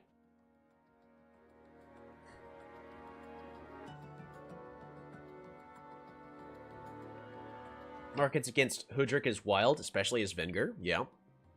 I really should just go ahead and grab mining. But I feel like this play here applies so much aggression. I should have just put this Juggernaut on the water. Notice, I keep saying should've. That's the beauty of live games, is you're more prone to actually make misplays, and it makes the games a little bit more interesting. Ooh, they expanded their borders and their capital. Because notice, none of these cities are the capital, and they're just got territory here, so they expanded the borders on their capital, which is right here. Could also be right here. Could be. I was not paying attention to see if there was borders here or not.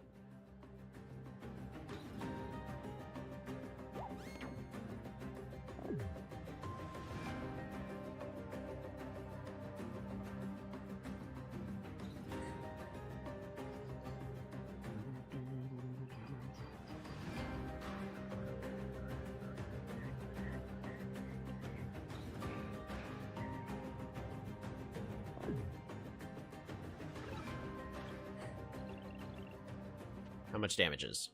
6. This seems like a bad trade, but it's a good trade for me.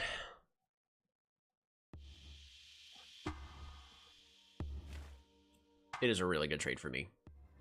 And then we just get on the water. Nice bomber, but it blocks your port. That's okay. I was making an aggressive play because I'm, as Venger, trying to save up to improve my economy. So this is a sacrifice I am willing to make. I still have a Park of Fortune. Why didn't I use it? I think I also forgot this unit for the past couple turns. Don't call me out on that.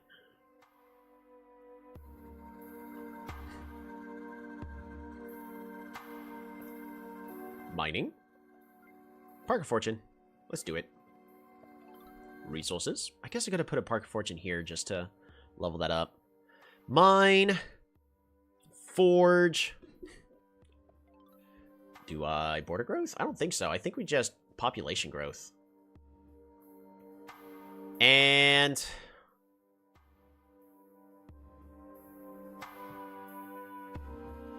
I'm going to put this here. So if he wants to reposition there, he can.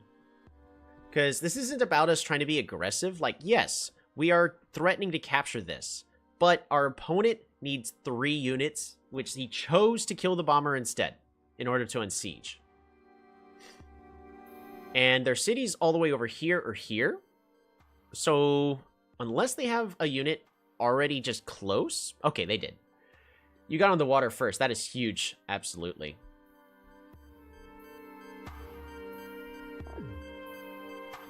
But I also need to reposition the port here and here anyways. If Hoodrick gets catapults in the back, that could be a problem. We'll be fine. We will be fine. I'm going to skyrocket this economy.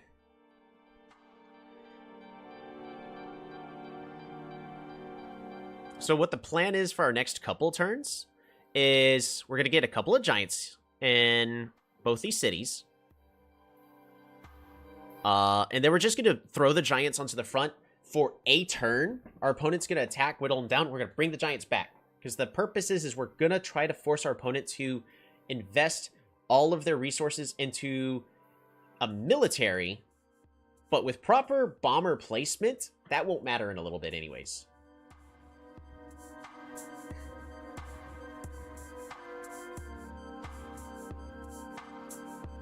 So, again, we're definitely going to be fine.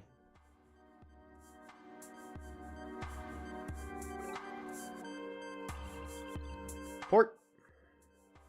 Ooh, population. We'll go and capture... I don't need a new text, right?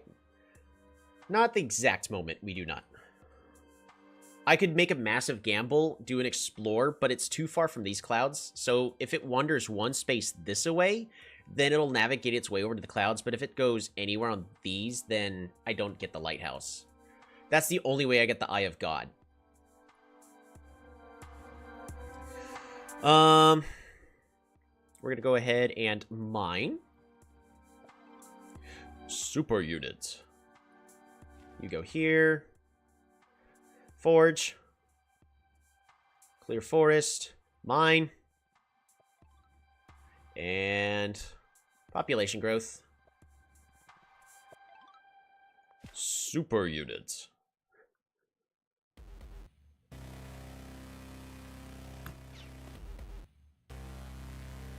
I'm going to put this here for a turn. This gets to heal for a turn. Yeah, this is going really well for us. I don't have any more monuments, so we pass this turn. We're doing fine on time as well. So all I need is roads now in order to get the Grand Bazaar.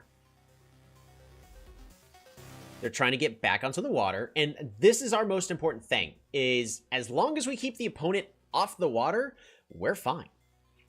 So it's going to be tricky.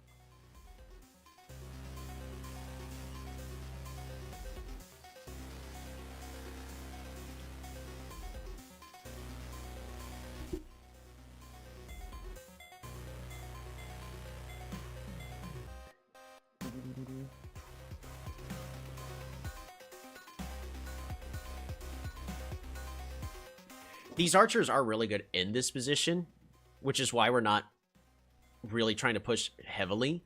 They also do finally have a giant, so that is unfortunate for us. Because archers are good, especially with this really narrow river. How's it going, eSpark? It's been a while. It's good to see you. Oh, what are they? Shoot.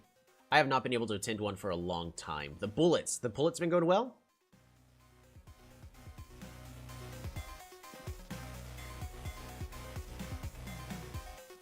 That's good to hear.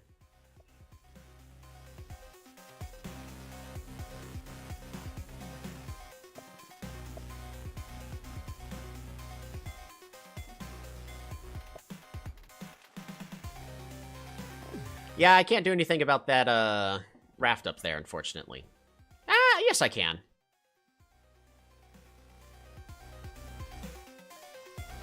We're gonna go back for a turn. Mine.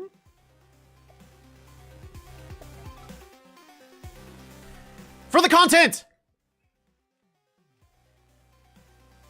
Go! Come on! Stop!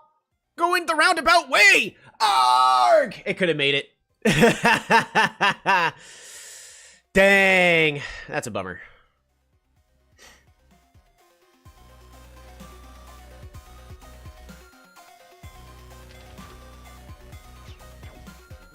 The Killer Monument is complete.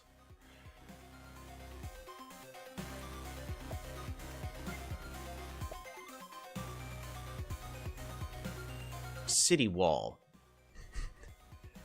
Warrior.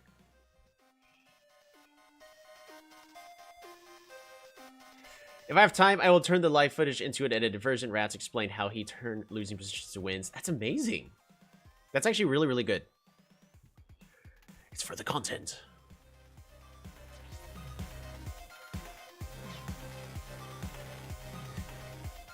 Ooh, they don't have vision of that tile. I need those for a bit, unfortunately.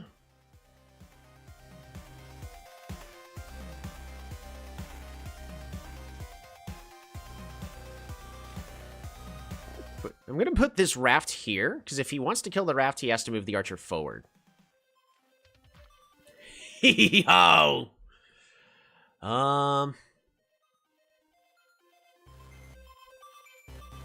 Maybe that does it. I think we just passed the turn here. There's no reason for us to train any units anywhere else. I mean, I could train more units like a warrior here. I swear Rats is better at live games than I am at 24-hour games. Audiences enjoy a comeback story, right? They're way more thrilling to watch. Time for the ruin? Yeah, starting next 2 turns from now, because I got to move on to it, and then we'll capture it.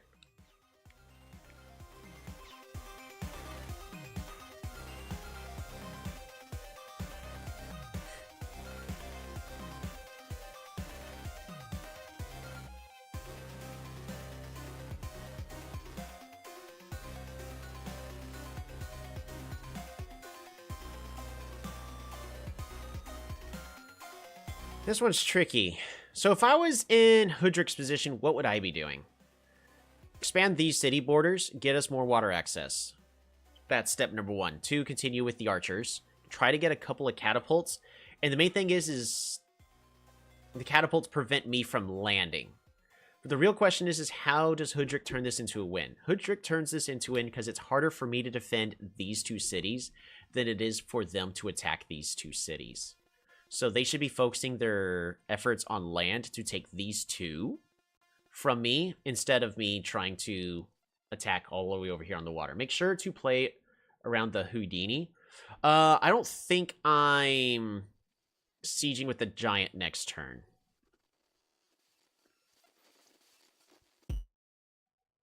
Because, yeah, it would, if I would have go Mac actually I would resign, yeah.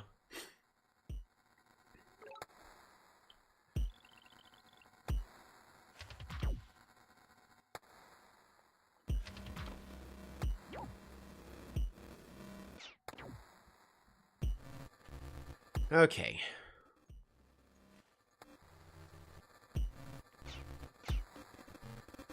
Probably gonna lose that one. So the real question is do we... Because, like, I can siege. I should be able to defend it. But all I need to do... Still haven't bought the Forgotten Skin. You don't have to.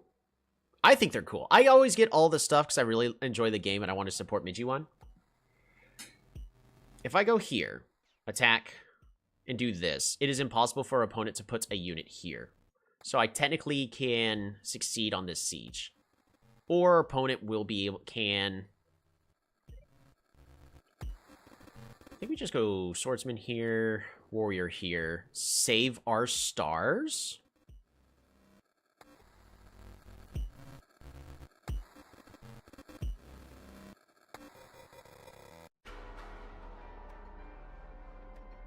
Actually, I can level this up. There's no reason not to level this up. And population growth. Giant. Super unit. Yeah, that's actually a lot better. I could technically level this one up too. I don't think this one's worth it. So we'll pass this turn. I want to, I just haven't. That's okay.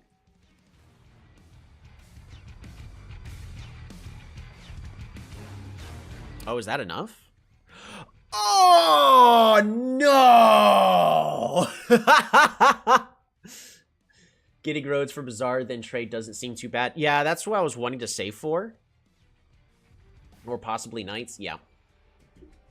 I mean, Knights would also destroy our opponent's front. 1 HP Giant. I thought that was enough to kill. Actually, it's because of the splash damage. The splash damage weakened the Giant just enough. Good afternoon, Shalom! I predict meditation from the ruins. Everybody, what's going to be in the ruins? We've got 3 minutes, so I can wait half a minute on that. What is your guess? What is in those ruins? Actually, I don't even need to get roads for that, because once I take this city, we get the Grand Bazaar.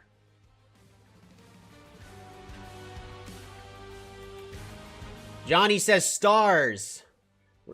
We actually have a specific research for meditation. That would be hilarious if we got meditation. Alrighty. And the result is... It is stars. Johnny just knows best.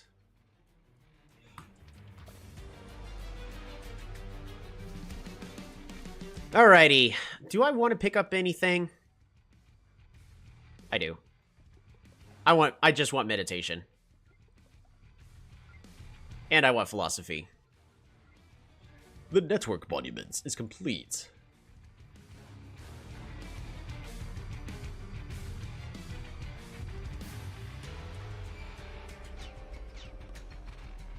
Boom. I want this to heal another turn.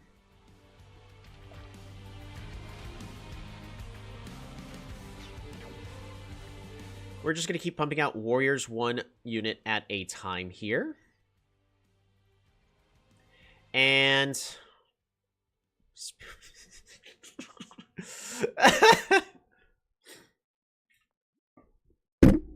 are you guys seeing what I'm seeing? I know I'm sitting here giggling, and y'all are probably thinking I'm crazy. It's because It's because I am. So, you know, don't worry. Y'all are right, but...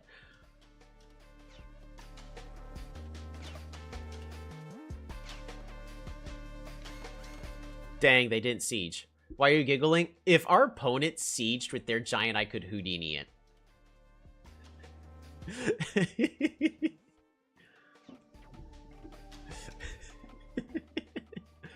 Oh, man.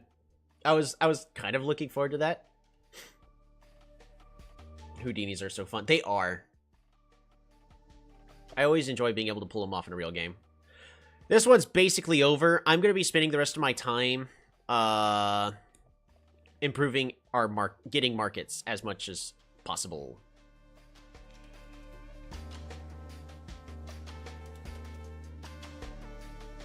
But yeah, Houdinis are fun.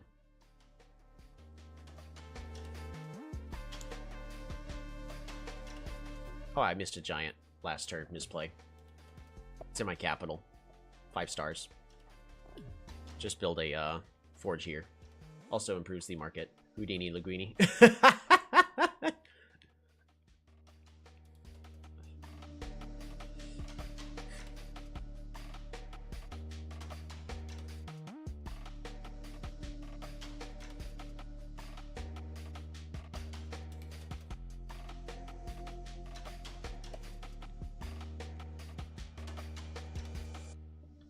I want to expand this city's borders because they've got good territory here. It's funny because Miji1 never coded the Houdini. It was unintentional.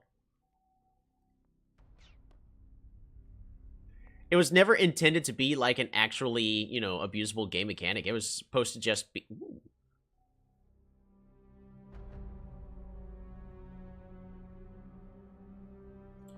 It was supposed to be a way to just prevent your, units from getting... like trapped. Like, what's the question of, oh, if they go...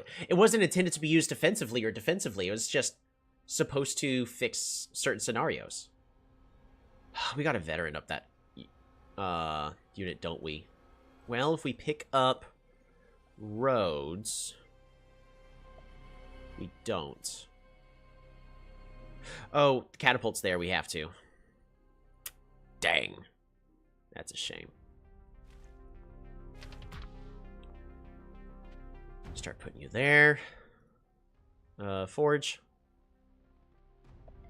Alrighty, and I heard that point score is also kind of an accident that Midgeon never intended to use as strategic score counting, right? Yeah, I mean, it was supposed to just be, oh, get a high score. Let's see, super unit or park? Tenant, super unit. We'll still respect our opponent and assume that we haven't won the game. Warrior, and pass the turn. But this game's basically over. I think Midgeon should just make score hidden before you meet the tribe, so the score counting isn't a thing.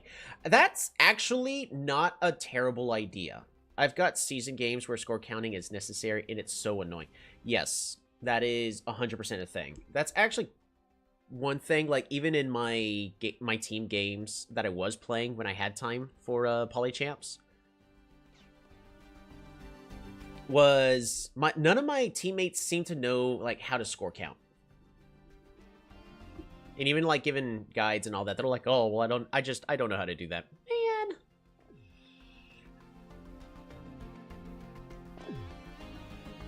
Man. Watch Goalie's video. It's helpful.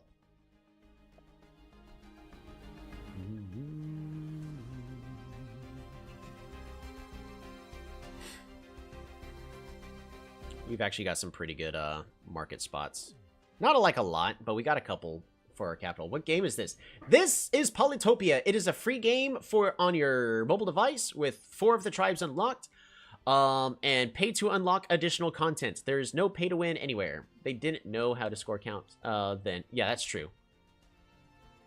We didn't know how necessary score counting was going to be down the road.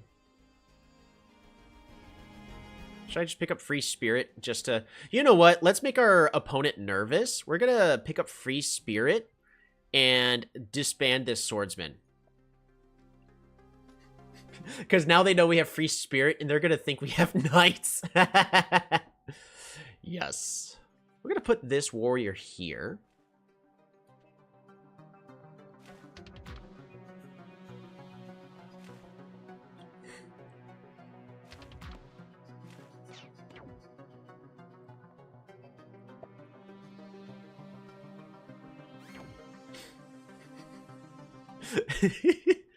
We've got knights now. All right. I'm going to attempt to recover this giant.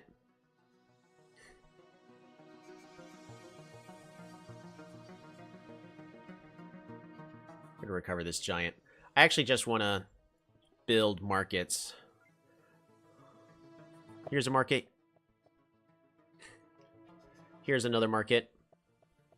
And then next turn we can make it even better.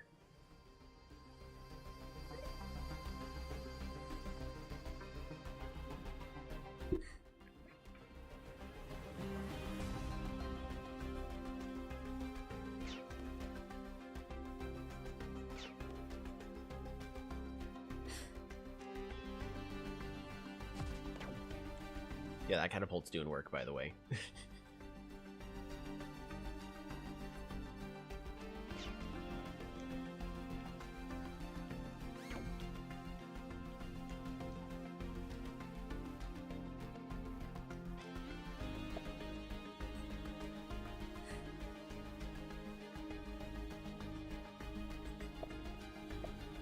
Another giant. That's a lot of giants. Is this the comeback? Anyway, I'm going to pick up mathematics and just improve our economy even further. I just want to play SimCity right now.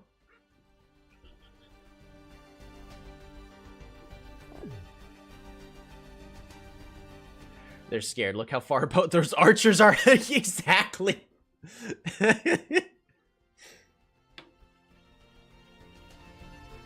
It just took one action to say, I can do it. And they went, oh lord, they could do it. Oh no.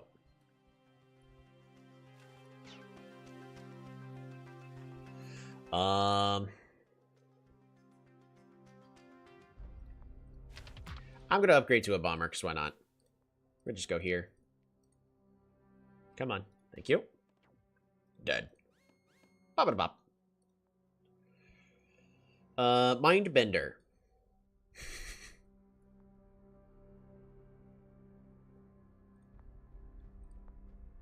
And then he resigns. Yeah, this game was over pretty much once the city was captured. But I didn't want to overcommit. I probably could have, but I've also lost a lot of games because I overcommit on something. And we're just trying to avoid that situation all over again. We're going to go here. We're going to go ahead and just build this Grand Bazaar. Border growth. So that way we get our Mindbender. No, Schwarzman.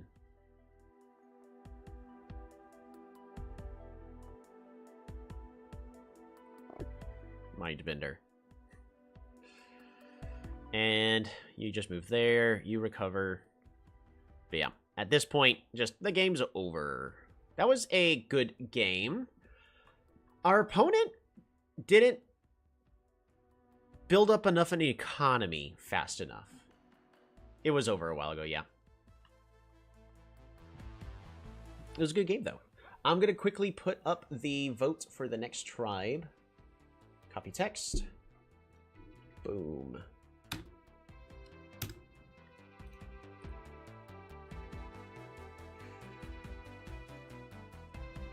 All right, we're going to go and copy this.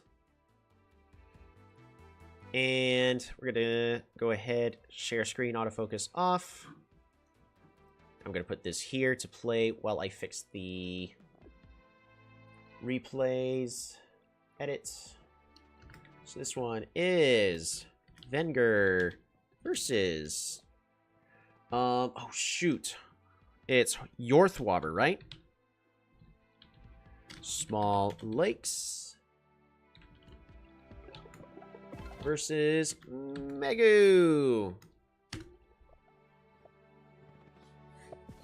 So right over here, yeah, I mean, they're just having issues finding villages.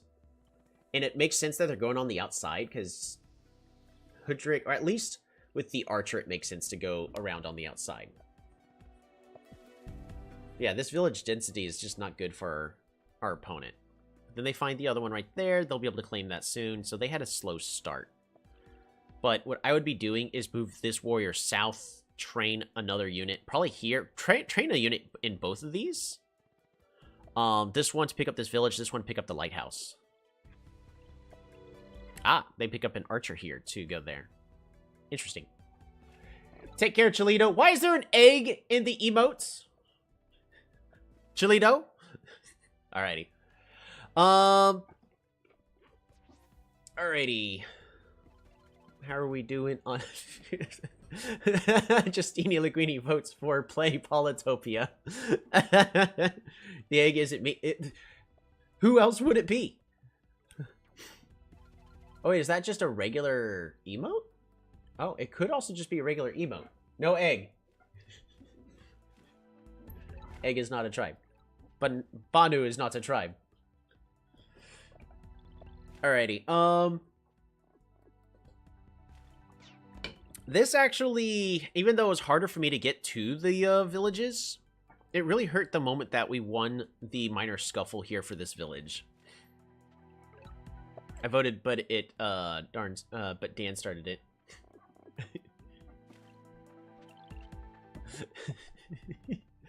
But yeah, our opponent just had a very slow start.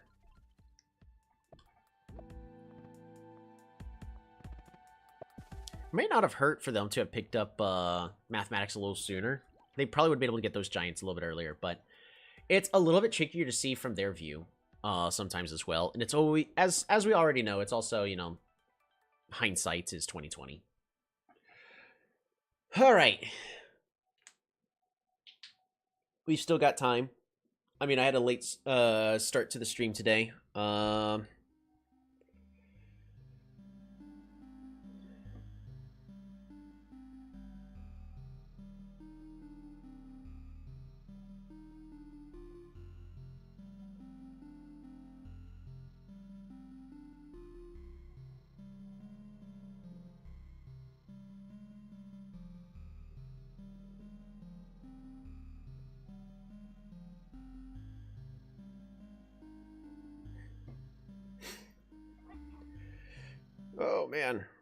So, heads up, in real life, work for me got extra busy. Different store for the company I work with had some stuff happen, so I had to take over that store temporarily. So now I'm actually running 2 stores.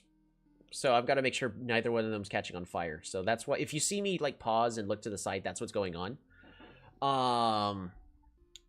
But I've also let everybody know, like, hey, you guys can do this. Just don't set the place on fire. Looks like we're currently playing Midnight because we got a tie for 1 vote for pretty much each tribe. Whoa, 2 stores at once is hard. It is. It's all about properly delegating and making sure. Are you getting paid the salary of 2 managers? Man, I wish. Nah, in a little bit it's gonna go back down to 1, but I'm definitely gonna mention something. You should get double the. I should, but it's fine. With what's currently going on and how the stuff is going on, it's fine. But I always use this kind of stuff as leverage for promotions, and it's worked in the past, so we'll see. Small lakes.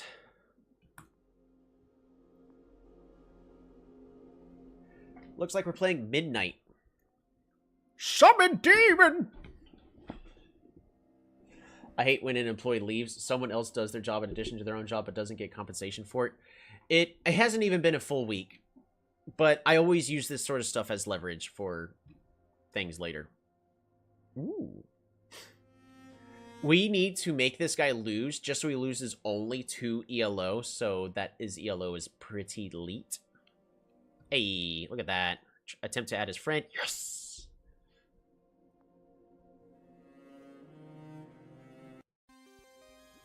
Alrighty. One of my more fun tribes to play. Summon Demon! Warrior passed the turn.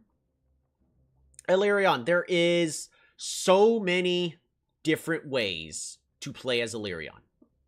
It's hard to play Illyrion wrong, but it's amazing how often they get played wrong. We start off by doing a Polytopia push, if possible, in an advantageous way. In this case, we do. We have it where we get to go this way. But I really should send him south? Ooh. Holy Sanctuary spot. Right? So here's what I'm seeing. It's a tiny bit slower, but it helps me get my Dargans. Oh no.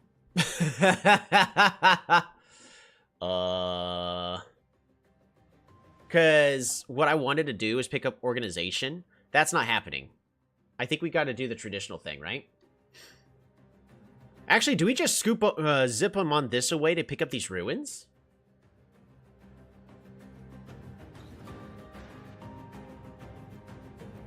A very narrow choke point. I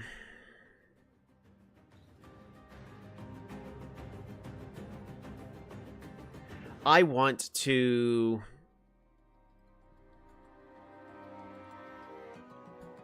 We're not going to be able to get a dragon this game. Not even on this city. We won't be getting a dragon on this city. We're just going to go ahead and follow the original game plan. Pass turn. This is a rough matchup.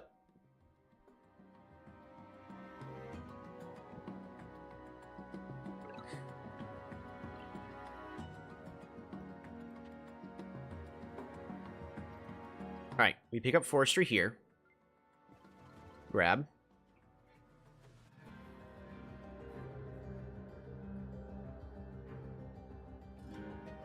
I'm gonna go and grab these ruins.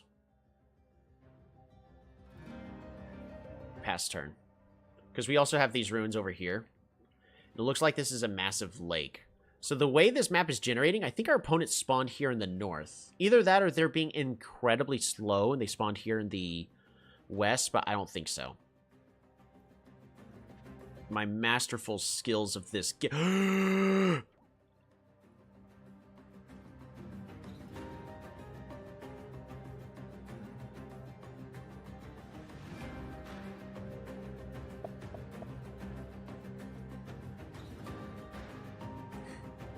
I forget. Do we debate it? That's fine.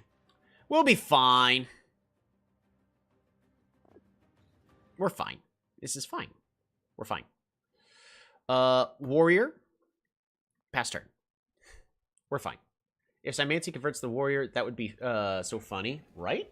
Because, hold on, I need to double check. So, Shaman. All right, Cholito, avert your eyes. All right, we're going to cheat.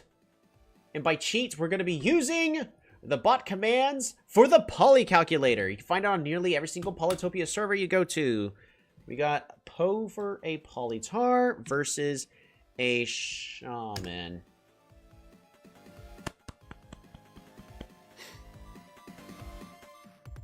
Poly Calculator is cheating. Thanks, eSpark, for confirming that. Alrighty.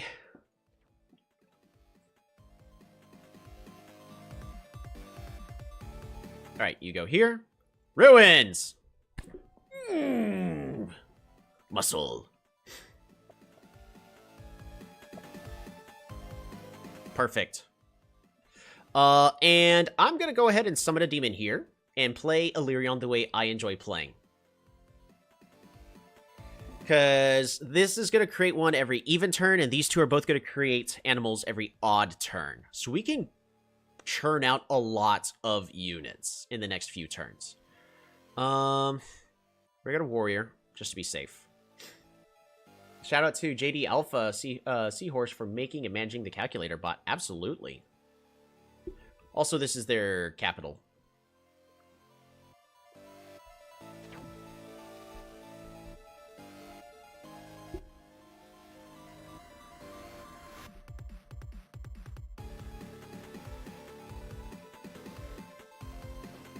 I'm gonna... Where's a pen and paper? Notepad. I'm going to put an E here, and then odd, circle. There you go. So, because I actually usually use, like, for my 24-hour games or the team games to note which turns they spawn animals on, and it depends on which turn you built the crypt. Can we get the polycalc on a website? Actually, somebody has put another calculator on the website. Right, there's an animal that goes here. So I'm a demon.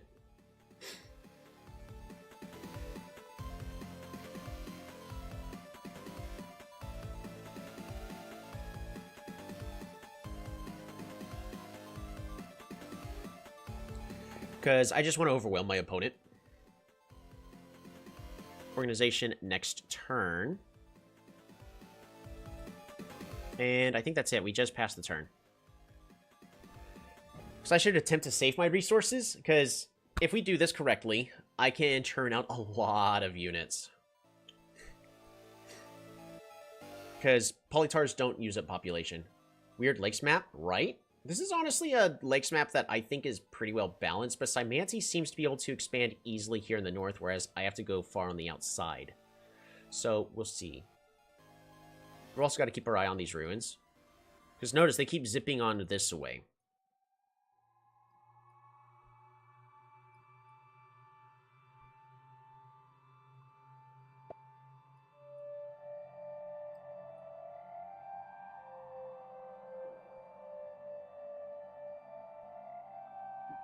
Also, I have, like, no available resources here.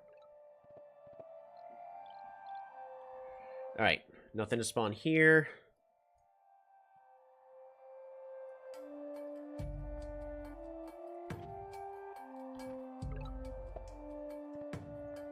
The Eye of God. Ooh, need climbing.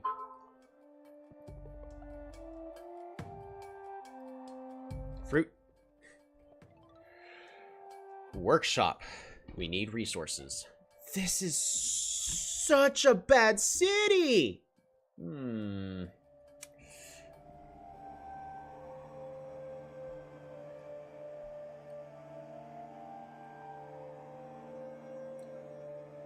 Summon demon! Lumber halt and fruit. Workshop. Even more resources. Because they no longer have a shaman. Next turn is odd, so these two are... Wait, no, next turn is even. So we're getting an animal here, and then we could just start spamming out demons every turn. Well, I need roads first before that starts being prominent. My goodness, why?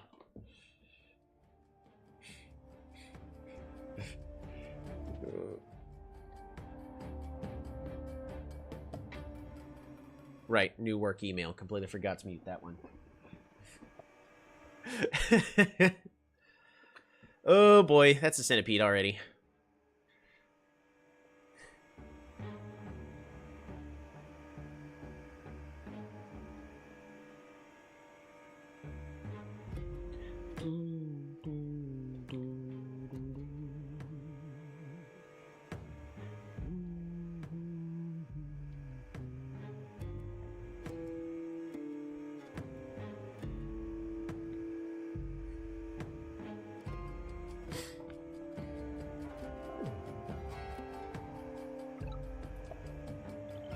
Alright, so if I really wanted to, I could spawn 2 demons here and here. I kind of want to, because I just prefer doing that.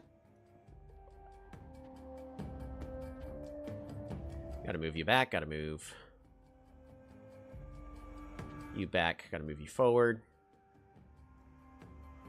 But we probably should be picking up archery here. Well, there's no tech we could pick up right now that'll benefit us exactly now. I can summon a demon and we're fine, right? I've got time to use the calculator. Calculate, centipede, polytar. Is that a one-shot? 1 HP. They may not know that. I'll do it because I want to. Alright. Imagine the spiritualism plus chivalry play as Demon Illyrion. Yeah.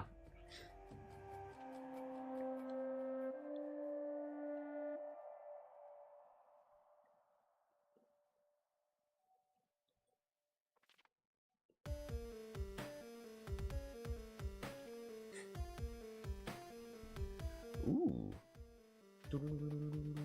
I predict you get fishing from the ruins. Ooh. Yeah, that's true. What's going to be in the ruins? Everyone start putting in your guesses. I really should get writing here. Man, I need archery, though, in order to deal with this centipede.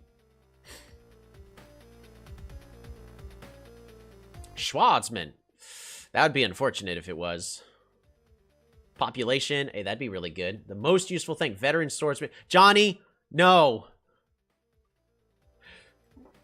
Johnny, stop it!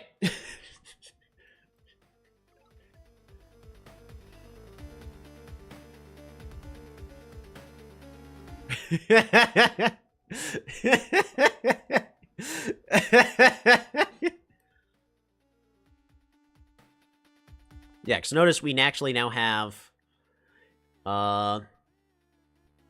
grave here. So what I could do is summon demon.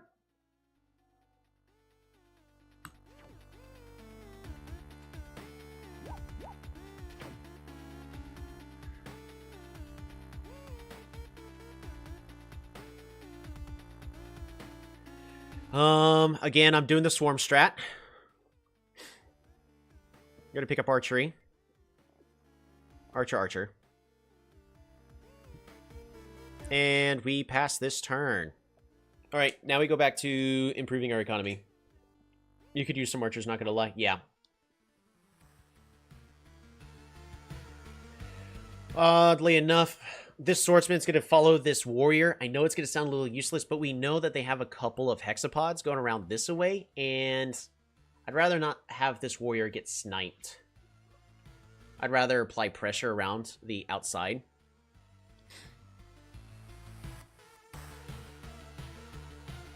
Alright, next thing we're needing is roads.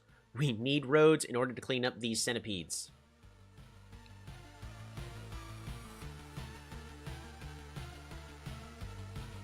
At least the swordsman can go visit the lighthouse.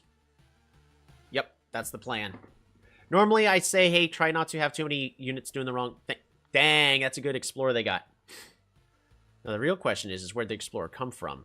Probably a city over here.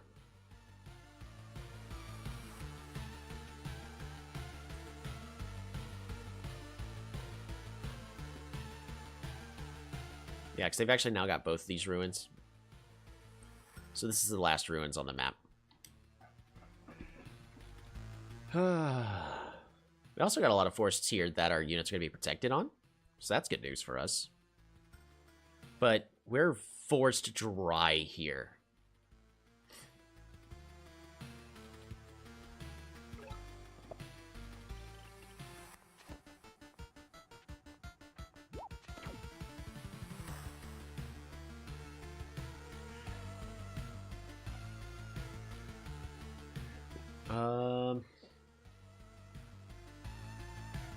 So I'm doing this warm tactics.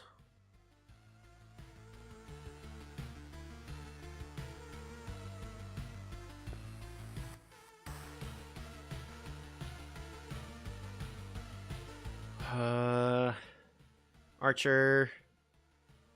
I'm just gonna do max out our pops for now, and well, not max them out, but look how many units we got. Yes, a lot of them are not going to do too much, but we're fine. I think we're doing okay. I need to expand these city borders, though, because I've only got one thing of water access, so if we lose this city, that's bad. Heading out. Glad to see your stream. Hey, it's good to see you again as well, eSpark. You have a wonderful rest of your time.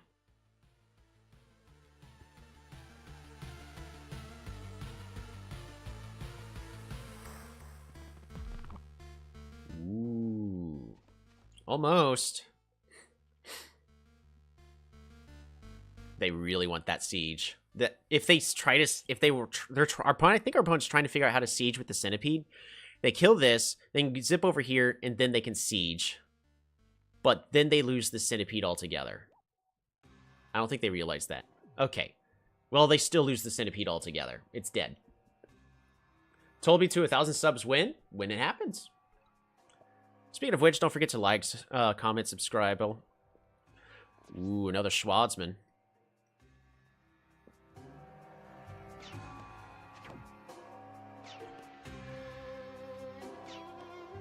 All right.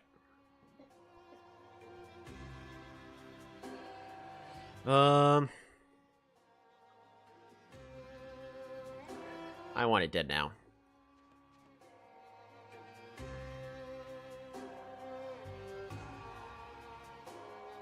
I want it dead, and I want it dead now. It's gonna be an even turn next turn, so summon demon. By the way, like, this is a little bit inoptimal. We should not be just summoning demons every turn, but also notice, like, how much flexibility. I've got so much flexibility, I gotta send this to the outside so it's doing something. Because we've got too many units here.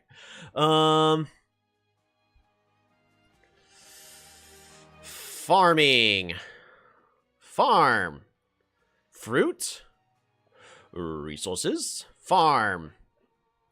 And workshop. At this point, I don't need vision anymore. Who needs vision? I predict April 24th, 2025. Is that a Sunday? We gotta make... It's...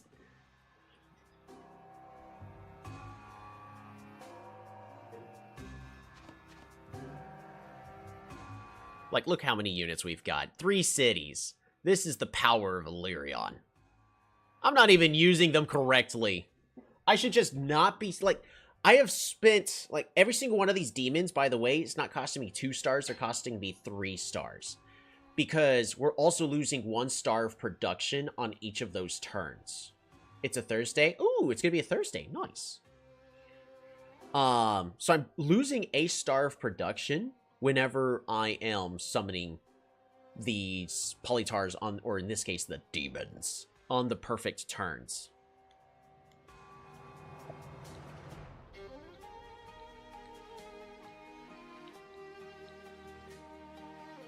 It's right here, right?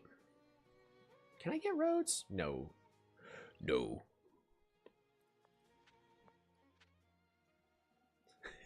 We're just gonna... I think we just trudge on forward, right? Here, you die. And we're just gonna trudge on forward. Lambs to the slaughter. Here, summon demon. It's the wrong play again, but I'm doing it. Y'all can't stop me. Ooh. Construction play.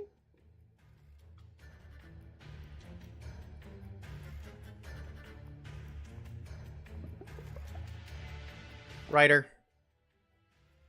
And we pass the turn. Yes. It's so cramped here. They're getting fungi on their terrain now. They are mass ecoing, right? They went all the way down philosophy. They went all the way down philosophy.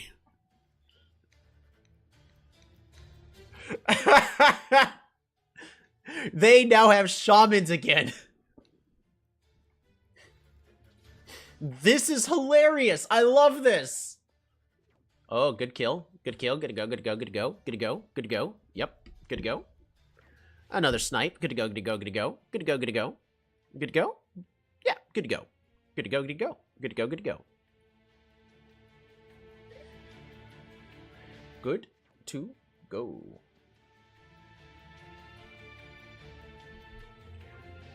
The strat is shaman plus cheap tech, bad economy. But will it pay off?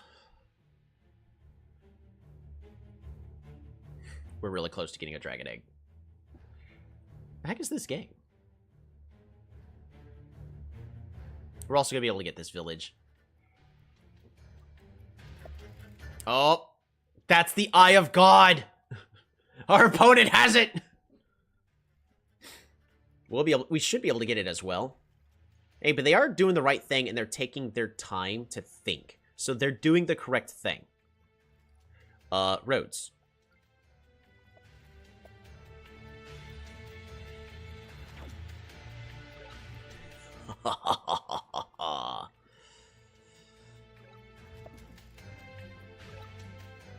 Ooh, I don't need a road for that. I could have. Oh, misplay. I could have sieged the city here. Well, not the end of the world. Just my career.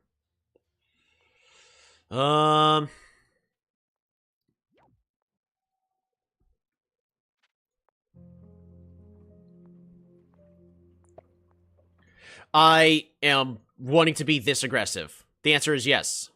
How aggressive? Yes.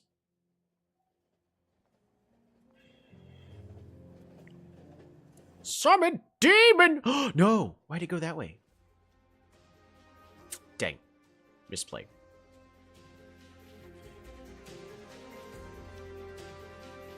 Also, that means we don't summon this demon this turn. That's okay.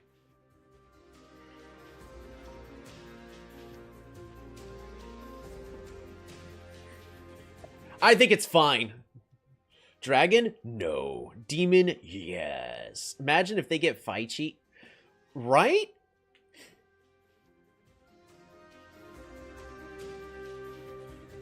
They did a shaman push. Probably not intentional.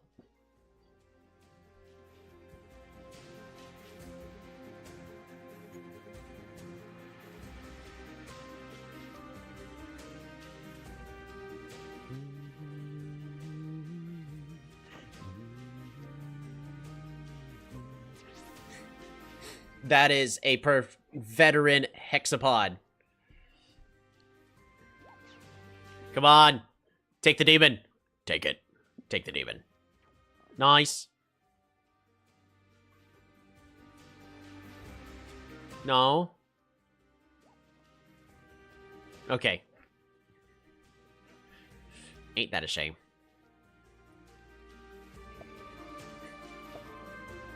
You can't even say like it was a spawn win or anything. Heck, our opponent had the better spawn. That is another centipede. They have a good economy.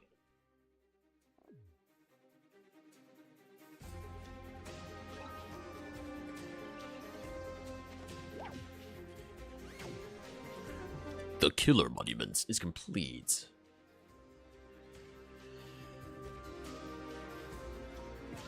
We don't need any text. Fruit. Fruit. Explore. Go. Go! No! No! Stop! No! Why? Oh, that's hilarious. Every time.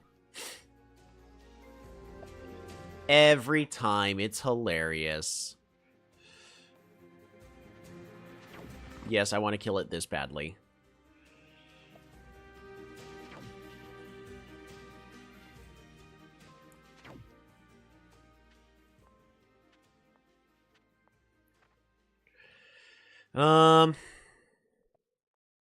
Road. Minor misplay. It's not the end of the world.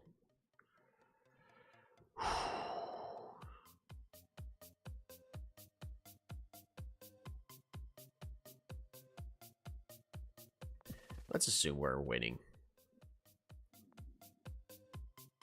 Archer here. Pass turn. Look at that mass demon strat. It's one of my favorites.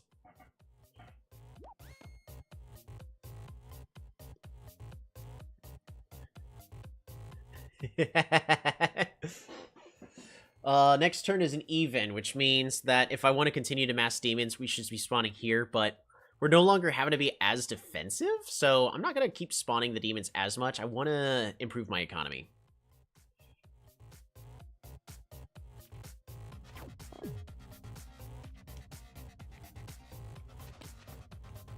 Heck, our opponent has more cities than we do. They should be getting Fai Chi or Rai Chi here.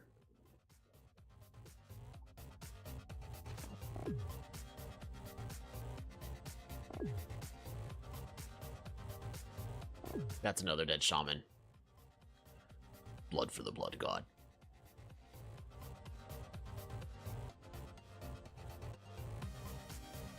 They have the time disadvantage now, though. Oh, absolutely. I made a huge gamble. I probably should have expanded these borders. So, I'm assuming that we're going to be winning through these means one way or another.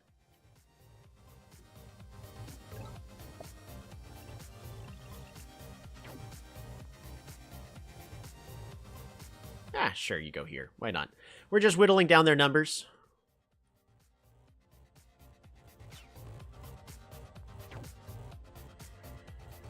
I'm gonna feed.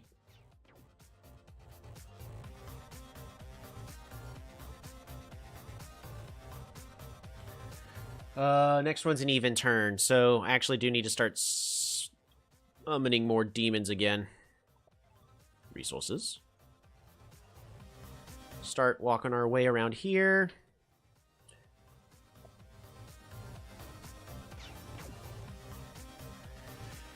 All right, Archer.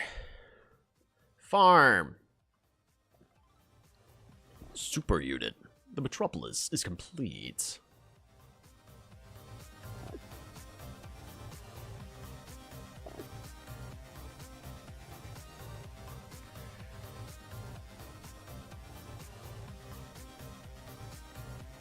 And they resign. I was going to try to figure out some more stuff. Like a gate of power here. More stars. Park of Fortune. Border growth would probably be a little bit more beneficial to us, but population growth. And we'll train a rider here in the back. And that is the end of this game. Woo! Ain't gonna lie, starting to get a little bit tricky there in the end, thanks to all those centipedes they had, but I think the real question is was it actually time for them to resign? I want to take a look at that.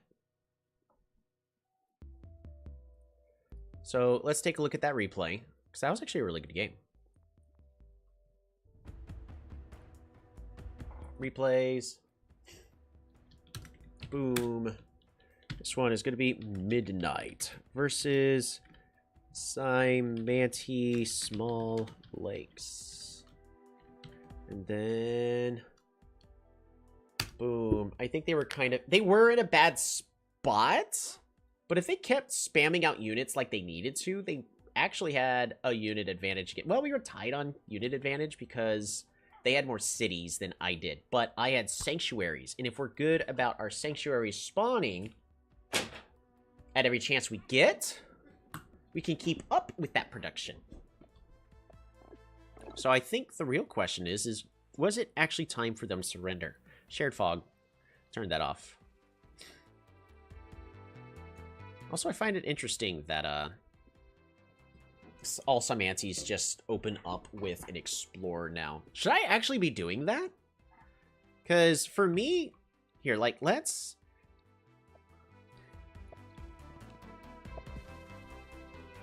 Alright, explore.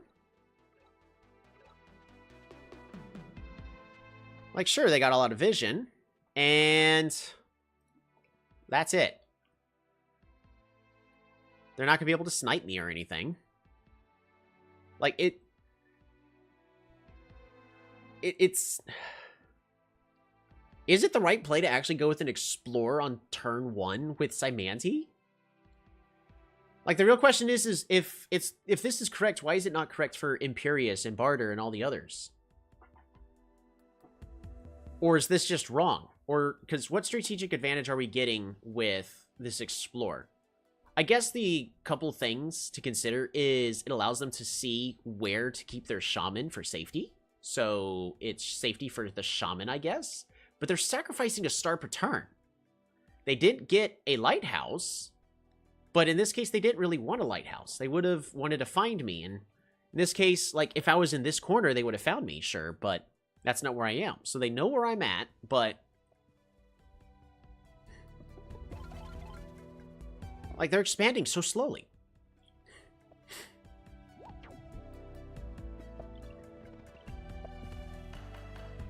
Another Explorer. Wow. That was actually a bad Explorer right there.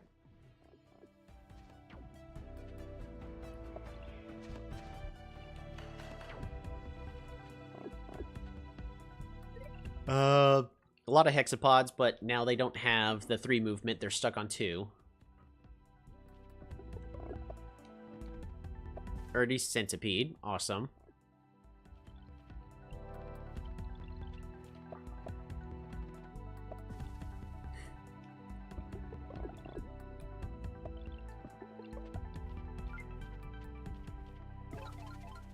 They're trying to just move forward slowly. It looks like I cheated, but we know I did. I mean, I didn't. So, that was just a Polytar push.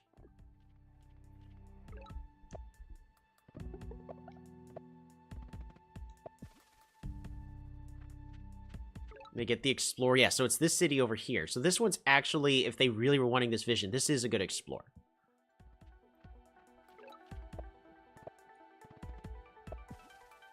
Workshop.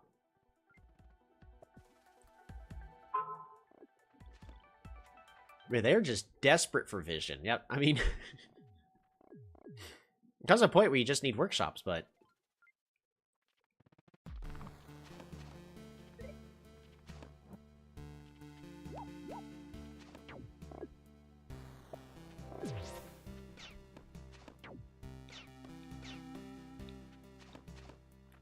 putting it at 1 HP makes it to where they can no longer secure a kill, unless they get something to, like, 3 HP. Which is technically doable, but then I finish cleaning it up, so...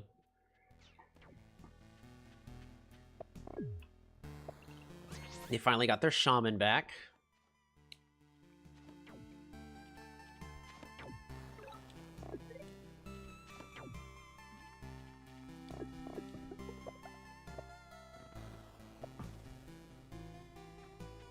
Boom. Yep. And then they get that Explorer.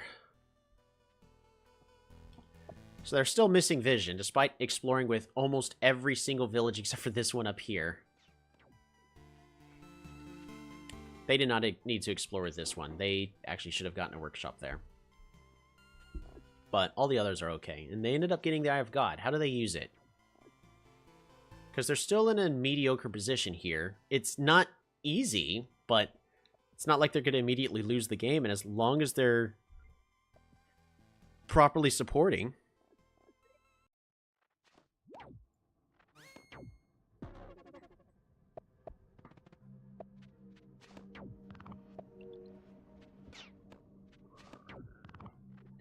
Score a whole bunch of kills. I think they just resigned a little too early, because they actually did a good job setting up their kills. They should have positioned this segment here instead.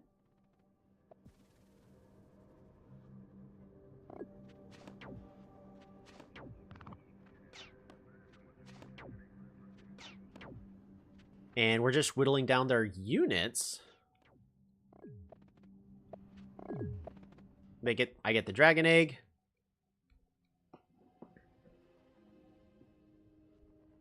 Bad position, yes. They actually still could have come back from this, because they actually fought this off. I actually thought this city was mine, but they fought that off. Like, properly placed mycelium for roads? Because they ended their turn with 10. And so they were going to have 31 stars. Mycelium? To start healing everything up?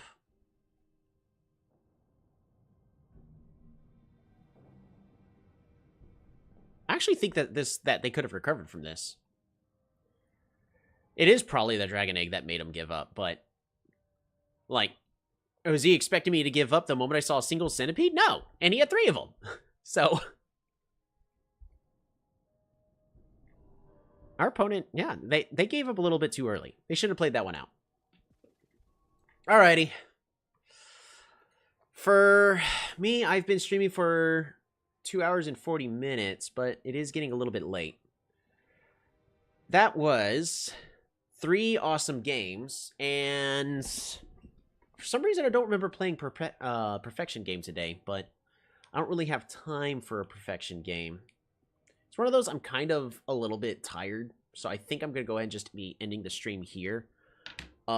Eat up, possibly get some rest. And if I do decide to stream a little bit more later today, it's probably going to be something like Stellaris to continue that strategy game, because I am a massive fan of my strategy games. Oh, I need to update TCG Card Shop Simulator because people can now sell and trade cards. Yeah, I need to update that. I probably won't be live streaming that. I'll just play that on my own time. Or yeah, we'll figure something out. But this was a blast. That was those were all some pretty good games. I can actually watch you play Stellaris today. Yeah, I'm honestly feeling like some Stellaris. So maybe in a couple hours, I will go ahead and play some Stellaris. But at least when it comes to Polytopia for today, this was an awesome day. Thank you all so much for tuning in. Oh yeah, what?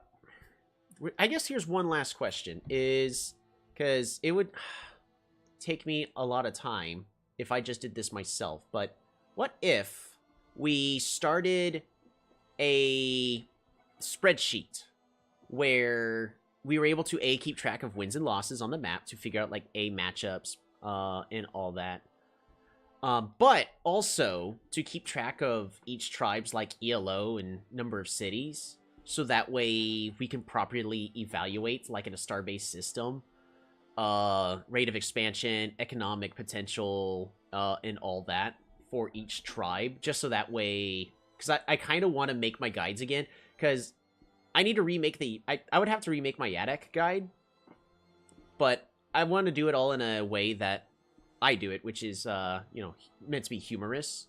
That could make for good content. It could, and then that way, like, whenever go like, hey, here's this tribe, and here's its rating. Like, it is very strong early, but it's strong early, mid, late game. That is a massive but cool project. Yeah, I mean, it's just, if we get it set up for just a thing over time, then it definitely could lead to some very useful information, like who won in which matchup at which time, to basically say like, hey, if this tribe won wins consistently early, then it's an early game tribe. Or if this tribe consistently wins late game, it's a late game tribe, and so on and so forth. But just something, because I think it would be easier for people to figure out what they want to play if they can see, like, just scorecards or stars or something, just to say, hey, this is this tribe's strength. It would take a long time to fill out, but that probably is something that would be useful. I guess I would have to ask for volunteers, because especially like if I'm doing this during... Well, I would also probably say other people can donate their their information too. Just every single game would have to have a replay attached to it to verify, like, yes, that's how the tribe did. Sooner you start, the sooner it gets filled out. That is so true. Tell you what, we're gonna end today's stream that way. Why don't we... You've got a lot of people that can help you submit games, right? Advertise it on your channel. Yeah, I'm actually gonna go ahead and make a Google Excel, or I guess it's called Google Sheets, which I use all the time, by the way, so I'm pretty fluent in Google stuff. Because, you know, speaking of, back to Magic the Gathering, because I've got a cube, and I'm trying to record a whole bunch of information to keep track of, like, what cards in the cube are good and which cards are bad, to go, okay, I need to take these out because they're either too good or too bad, because I want a balanced experience for everybody. Like, after 5 rounds of drafting with my cube, there are a set of cards that all have a single mechanic in all the different colors, and they each have an 18% win ratio. 18% win ratio. So, I've took those out. Just keep the ELO of the players in mind when looking. Yeah, I think because that should really matter. Whenever keeping track of that. It's probably a lot easier, because anybody that's submitting information onto the spreadsheet are also probably people that are going to know what they're doing with their tribe. Because, for instance, the second Symanti player we played against, which one? It was... No, not Megu. This guy, Daniel, right? Our first Symanti opponent that we played against? Like, I don't think they really knew what they were doing. So, to use this player's actions for, like, how the economy did and all that, and their rates of expansion, I don't think is quite fair. I'm trying to make a cube with really low power cards. I think it would be funny to have a format where vanilla cards are some of the most dangerous. Tell you what, because I actually have my cube posted on Cube Cobra. Let me find it really fast. Strixhaven Conspiracy Cube.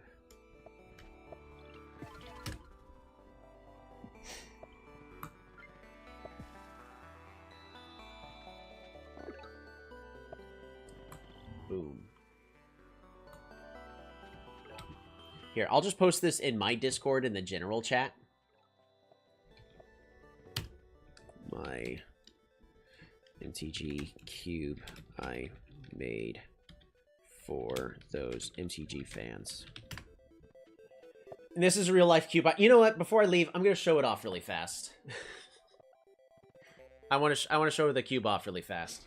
Keep on talking. Extend the stream lane.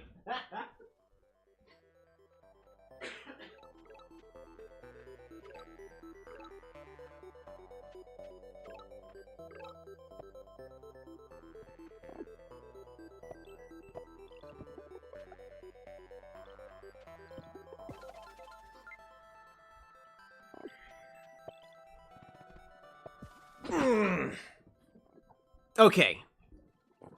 This thing is heavy. But I've got an actual cube to hold my Magic the Gathering cube. And inside, it opens up. I've got the Cubamajig packs that are resealable booster packs. It's so that way I can you know, have a booster pack experience. And these are also, I mean, they're still random, but they're pseudo-random of what kind of cards are in there. So I've got, you know, X number of commons, X uncommons. It's really fancy, yes, and it's been a lot of fun. So this cube specifically has cards in it that say when you draft this card, do this. And it's a lot of fun. But like, for instance, this player is not valid testing data for like how good the tribe would play. Cube is 135 cards, trying to get to 180. This is 720 cards, and I'm gonna extend it to 900. But I also, for the commons, I have like 6 copies of each card specifically to have that common card experience of you could find multiple copies and define your deck that way. But yeah, so let's continue talking about extending the stream. I need to sign in on Google really fast. We're gonna make a blank spreadsheet. Is that for a 440 card format? Yes, it is for a 40 card format. How many players can you have for that big of a cube? This cube can confidently have anywhere from like 3 to 8. But so 720 is, so you divide that by 15 is divided by 3, 20. How many booster packs? It's 48 booster packs. And if each player gets 3 booster packs, so you divide that by 3, that is 16. But there's also a card in this cube that specifically says when you draft this cube, grab another booster pack and open that and start drafting it. There's literally a card that says grab another booster pack and draft it inside of my cube. So I can only support up to 15 players. I usually find 3 booster packs is safe because that allows for a decent sideboard. Yeah. It's what, yes. No, this cube is awesome. Well, I think it's awesome. So far, everybody that's played it has had a blast, including people who play it blind and don't quite know it, but yeah. I mean, I could honestly talk a long time about this cube, heck, but that's not for this stream. This is a Polytopia stream. You know, sort of. So we're gonna finish this Polytopia stream by doing everyone's favorite thing, which is going to be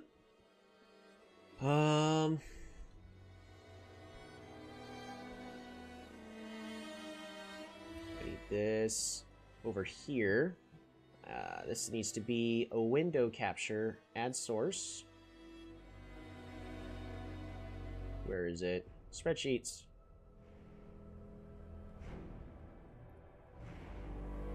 And then spreadsheets. I need you to go above Polytopia here. Come on.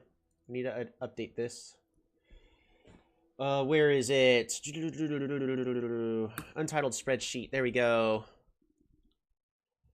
We're gonna rename this as the Polytopia Tribe Evaluator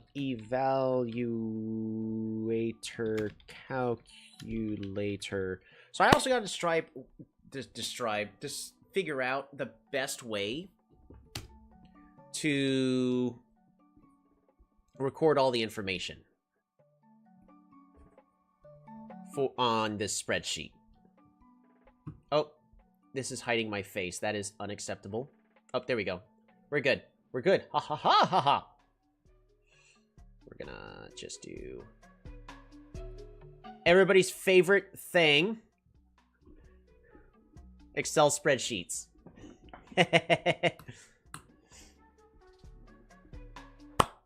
Boom.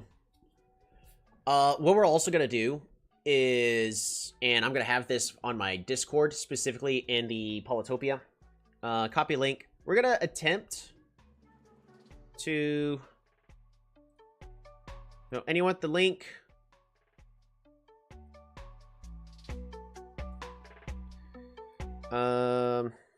Actually, restricted.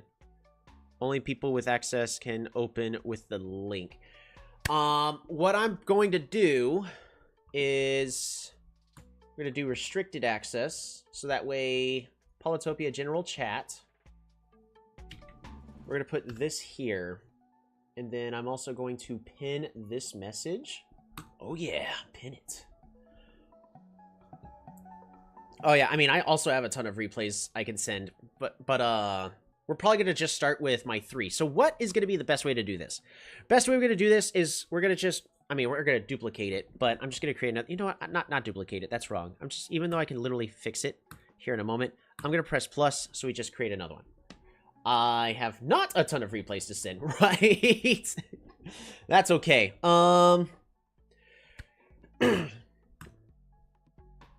So we're going to rename this one Game Data.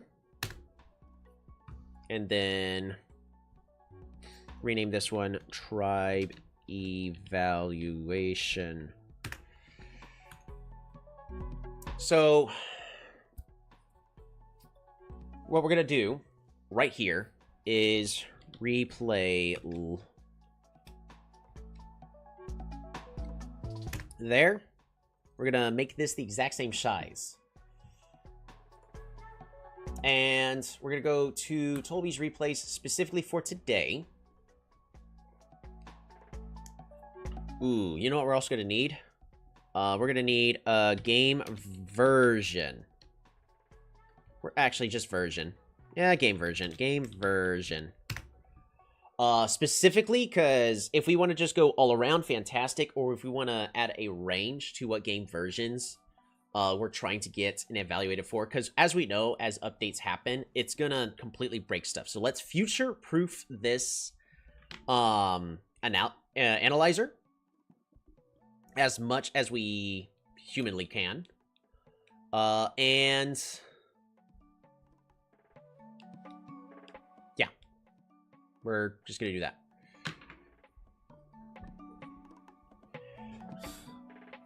Next, so we're going to go ahead and get this set to the correct thing. Let me know if the link works. I don't want to just allow everybody to access it. Like, we need to make sure that whoever's accessing this is reputable, because all we need is just a troll to join and then just delete everything. That's all you need, right? So we're gonna only give access to pretty much everybody here. Should be fine. I have a super secret server where I store all my replays. I can invite you to it if you want to use all of them. Ooh, I would definitely try time control. Yeah, absolutely. That's probably something we'll do. So game version, we need to make sure that that is also good. Let's also set ELO gain, because the more ELO you gain, that means the wider the skill gap of that game probably was. Like, if you gain barely any, you played against a person of lesser skill level, but if you lost a lot, then you lost to somebody with that. So this will help gauge a little bit, and it'll help weigh down this kind of information. How I'll do that math, I'll figure that out later. That is a problem for future Tolby.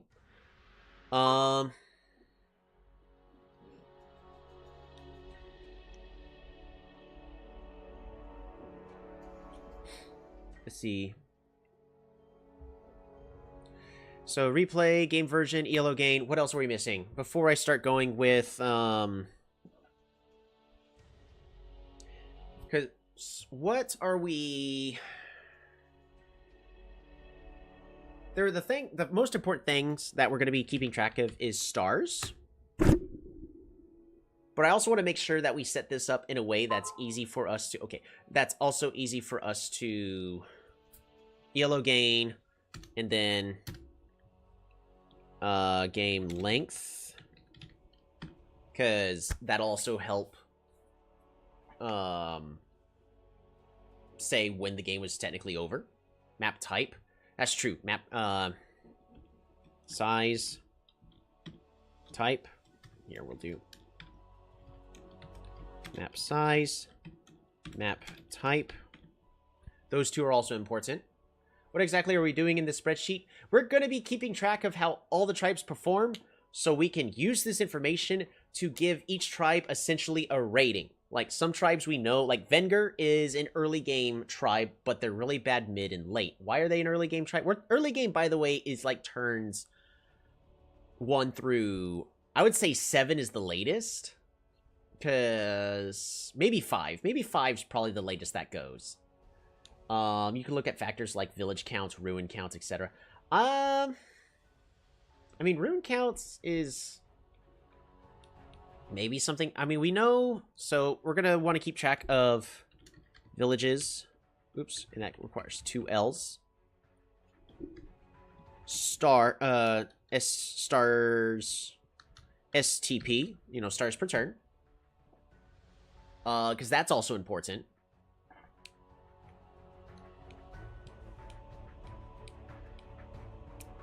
And this is a public Google Sheet. Yes, this is technically a public Google Sheet. Pretty much nearly everybody here that is in my chat is somebody I can trust, so stars turn per. Yeah. Fixed.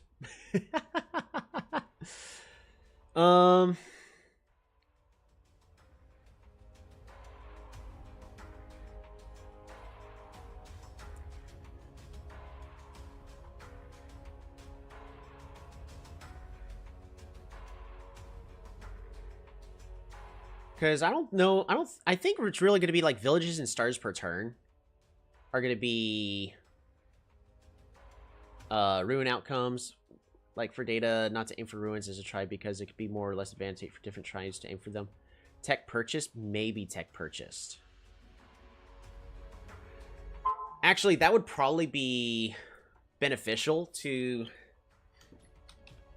just tech.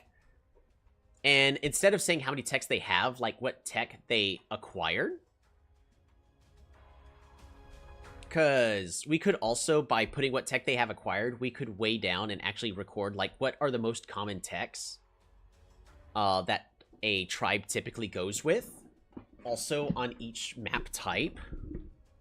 That's probably all we need, because we're not going to be also recording, like, what units are purchased and all that. Because I think these 3 things, how many villages, stars per turns, and techs a tribe has, you would be able to deduce what the players are essentially doing in the game. I mean, because ruins do also somewhat play a part, but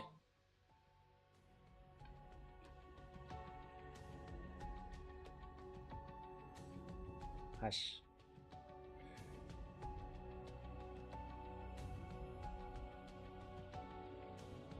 There we go. Fixed it. But I think these 3 things are good enough to kind of gauge what a tribe is actually what a player is doing throughout the game. And then you can also sort of deduce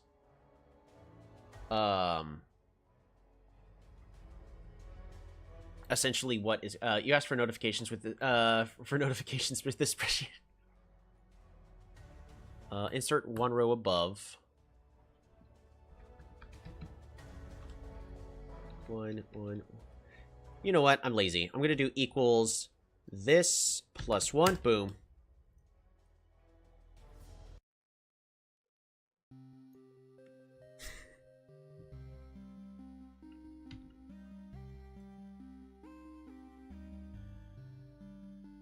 Oh, it can't go any further, can it?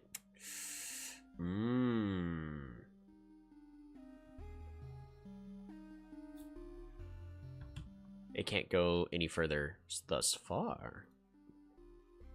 Because what I can do is do equals... Oh, wait. What's the... It's a concat... Oh, hold on. Equals concat... And then it's going to be villages with a space here, and then whatever is on this tile here. Is it concat? Maybe it's not. Value 1, value 2. It's not concat. It's... Shoot, what is it? I'm trying to remember what it is to actually...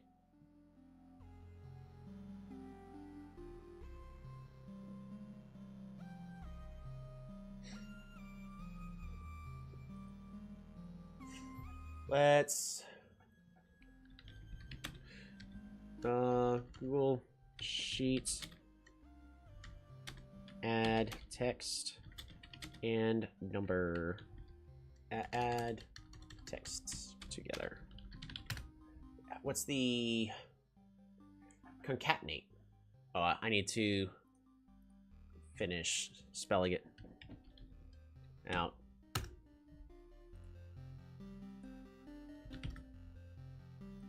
Should be.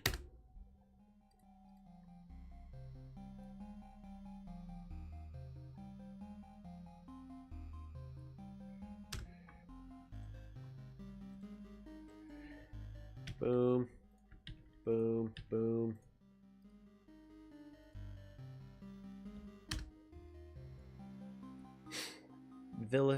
This one was S stars per turn with H1. And then this is text 0. And then we could do this. We could do this. And then what I can also do is a little trick to make you go, oh, how are you doing this magic? And we could just do it like this.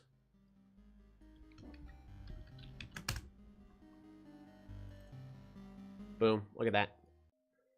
And why are you doing different text here?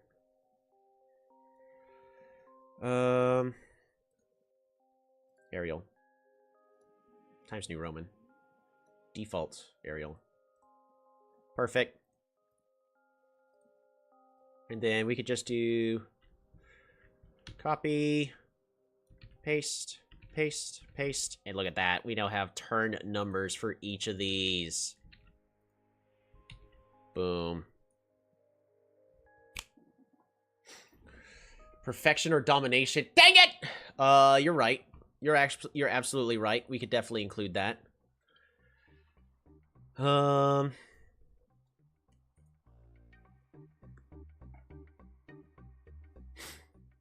Map type and one left. It's also going to be game mode. There we go. That should do it, right? Is there a way for you to bring back prior versions of the table in case something goes wrong on it or someone griefs our data set?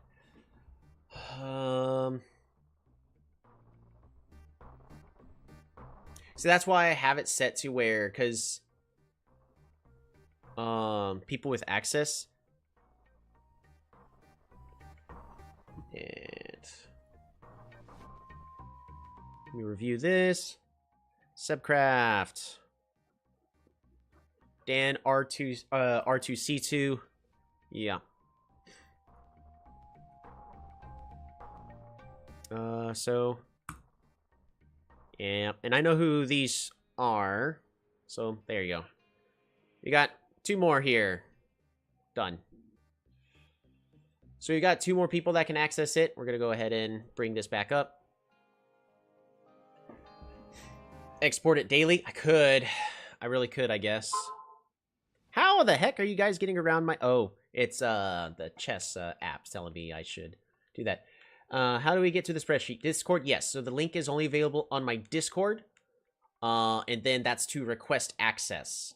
So that way we avoid having anybody grief it. Right now, like everybody that's currently asked, yes, I do trust those people. Don't give me a reason not to trust you. But like this information will be very helpful. Down the road. So if we could just be good and behave. Behave.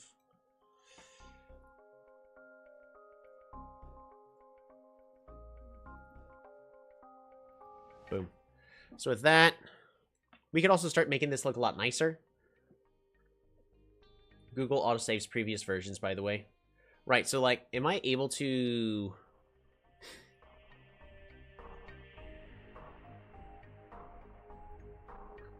Yeah, we should... Excited to see how this pans out. Yeah, hopefully. I mean, if we set it up correctly... Because, I mean, right now it's set up for only 6 turns. That's not enough for us to actually know what's good enough. I would probably say... I mean, we could make it last as long as needed, because some of our games have lasted 35. And we can easily... Alright. Actually, I think this is inefficient. Because...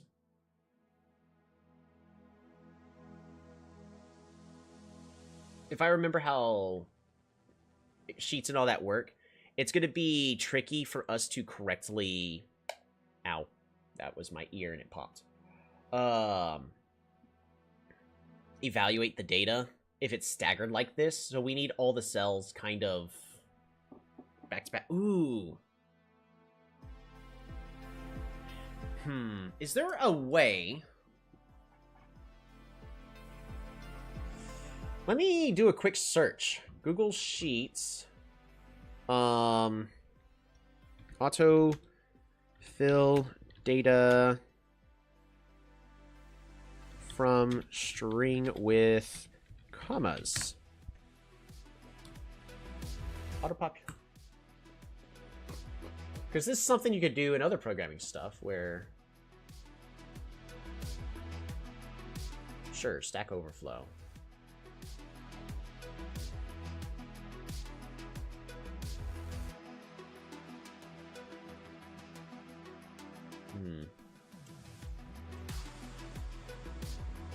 Can a comma-separated list be converted into cells?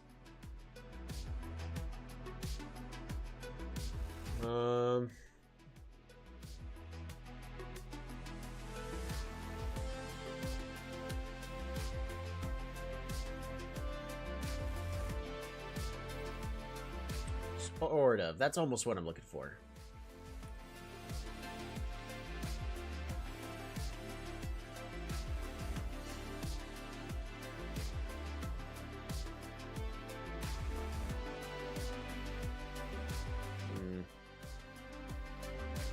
That's not it. I like to use weekly, monthly updates, and the spreadsheet posted on YouTube would definitely bring in some viewers. Right? To delimit. Yeah, that's what it's called, delimiting.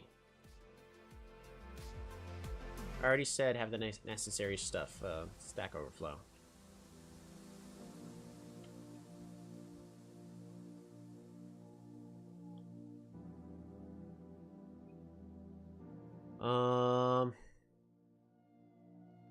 Split on delimiter. Yes, is there an easy way? Oh, but...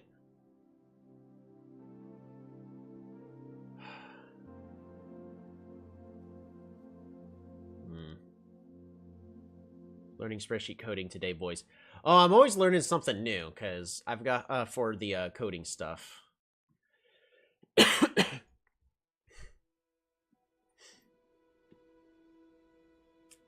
Yeah, and then this is actually just actual code. What language is this? Oh, macro VBA code. Interesting. You can implement that in order to delimit everything. All right. Well, let's ask the correct question. Google Sheets delimiter split function.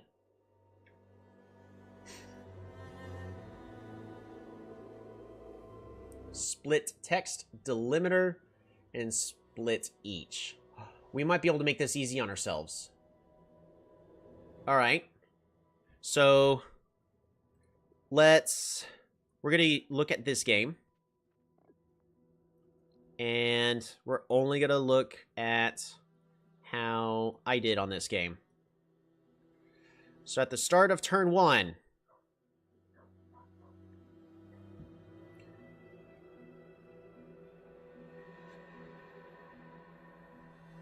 and we're going to do it starting of... I think it's going to be fair to do start of turn... Actually, we should do it from start of turn 0, I guess.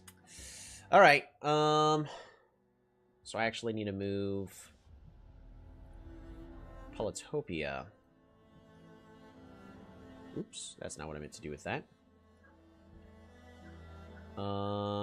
Advanced settings. I need this not on full screen. And I need this over here. And I need it smaller. Boom. All right. So we're going to do the spreadsheet below Polytopia. We're going to make Polytopia even smaller now. Even smaller now. Fantastic. And I don't want to move the Polytopia in the thing, so I'm gonna do Control Plus in order to zoom in on. Hey, we can actually see what's on the calculator now, and all that. So villages, we're gonna try. So of course, villages, it's gonna be 1, 1, and we're going to limit this. When did I get my second village? I got my second village. So we're doing this at the end of each turn.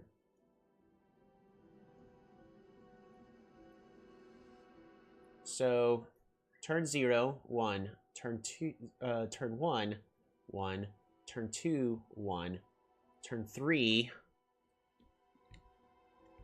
1, 2, turn 3 I had 2. Turn 4 we now have 3. Turn 5 we have 2.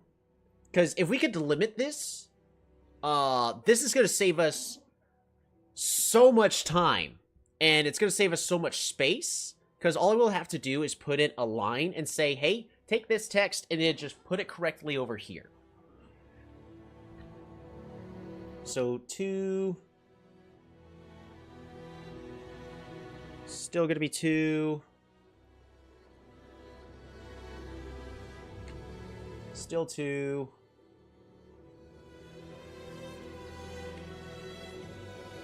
Oh, wait, that was 3. I missed the village in the north. So 3, and then now we're at 4. Boom. 4.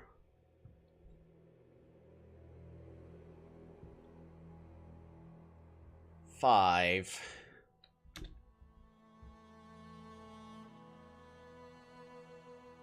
Still 5.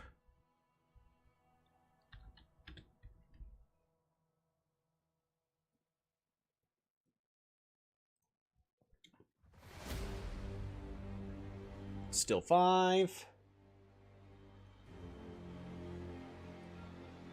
6.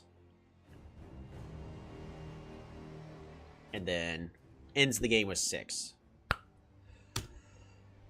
So that is one thing of input that if we can correctly do this delimiter, then we'll be able to do exactly what I want to do. So if I just bring this over here, nope, not like that. I want to put this into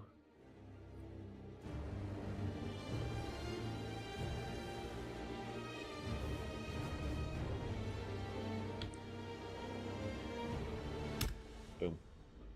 So like this is what we're looking at. We're looking at using the split function. I know this is peak Polytopia gameplay, but so split the text. The delimiter in this case is a comma space. It is a comma and a space is the delimiter. And then split each.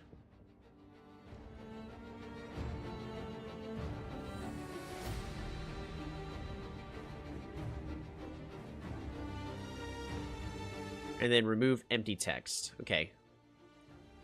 So let's test this out. Split.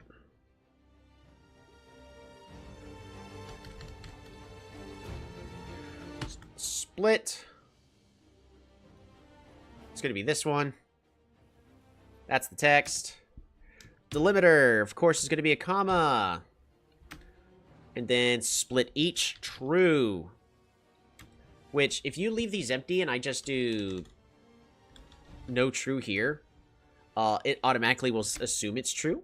But I'm just going to put true for consistency and remove empty text. What is remove empty text?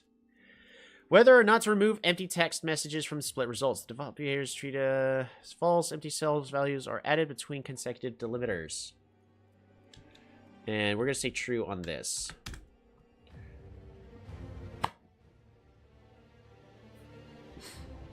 Look at that. And there it is. There is that information. Isn't that exciting?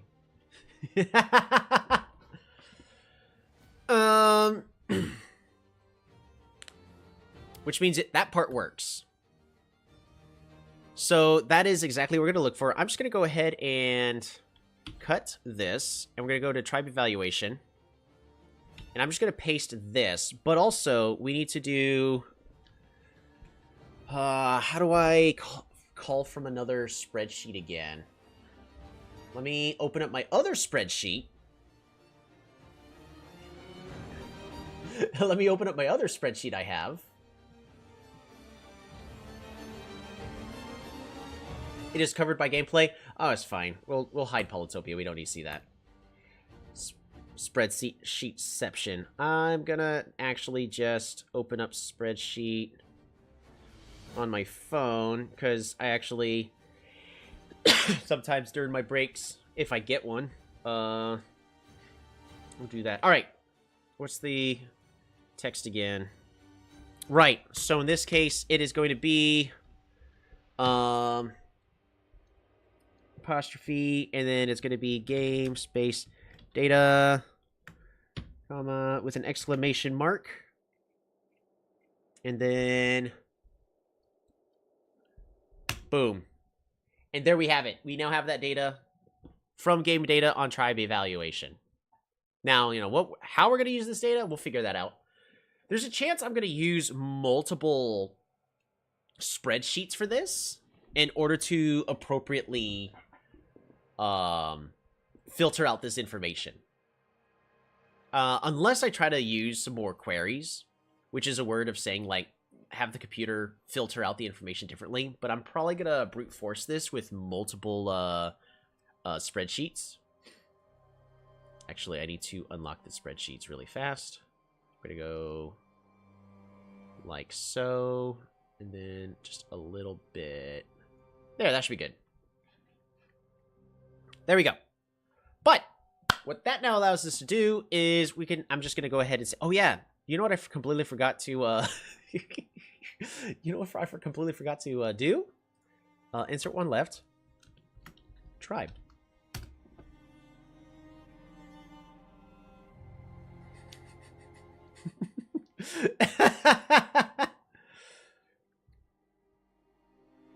Which means that since we now know how to use the split function, yeah, that might be a bit important, right?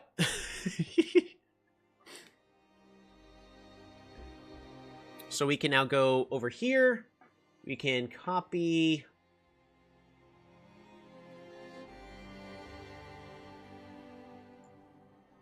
Copy text. Boom.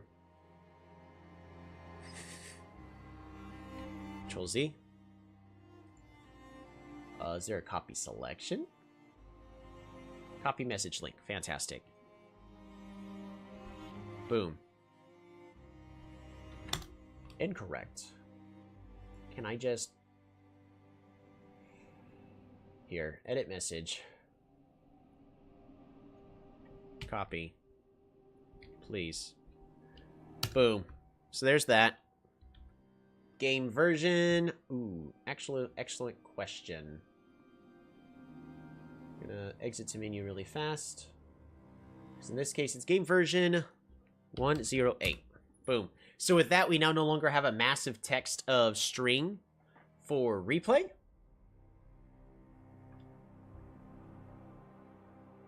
So that way it's not blocking all of our... I'm just gonna concatenate that. Make it smaller. There we go. So version 108, tribe. I'm gonna make it to where it's still gonna be for the correct tribe name. In this case, Toli. Oops. Because... yeah, To/Lee. Like so. So that way, even though I'm going to put the correct tribes here, but when I can easily make it to where our spreadsheet can say only Toli games, only IMO games, or both, which we're going to have it default to both because, you know, why not? But if you really want to specifically say, like, how do people do in playing these tribes, and then we could make some clickbaity video saying, are the tribe skins pay to win? Justini.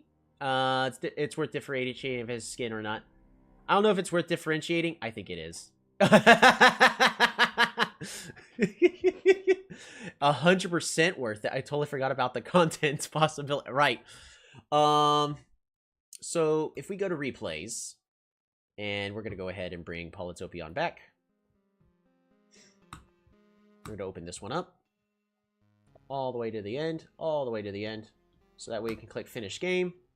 So this was an ELO gain of 18. Meaning that we were pretty equally balanced. But like the bigger or the smaller the number it is, the less likely that we are actually meant to play against each other. And it's going to go, okay, well, I see this information, but there's a good chance that you either got really lucky or didn't know what you were doing, you know, more or less. However, we also do know that people who typically play on Poly Champs are going to have, on average, lower ELO. Not because they're bad at the game, but because of the system of rerolling. And it averages everyone out to about 1,300. Let's see. Game length.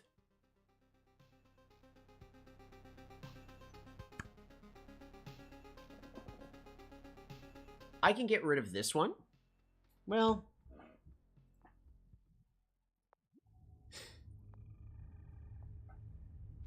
oops, wrong.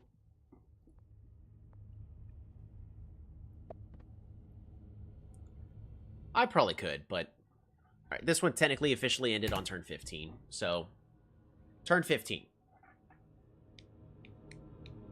Map size, of course we know, is going to be small.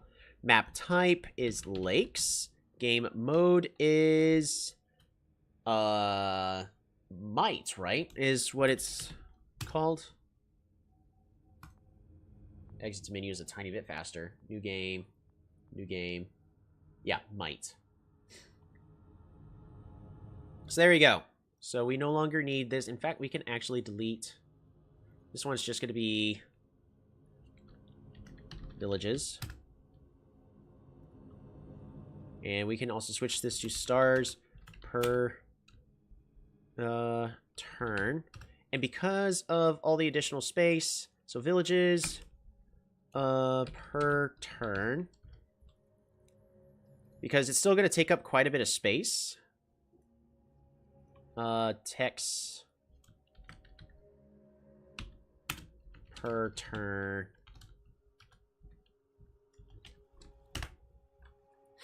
So this one's going to be a little bit trickier. We're also going to go ahead and delete this row. Boom. That row's been deleted. All of these referees are complaining. We're just going to delete all those and clean that out. So the real tricky one is text per turn.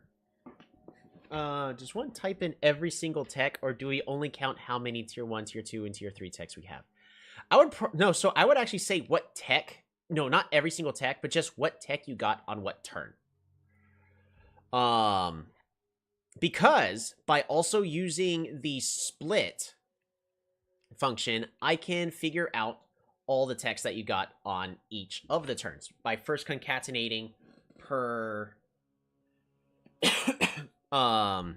for for each order, and then we can concatenate to go which which one it was and split into 2 different cells.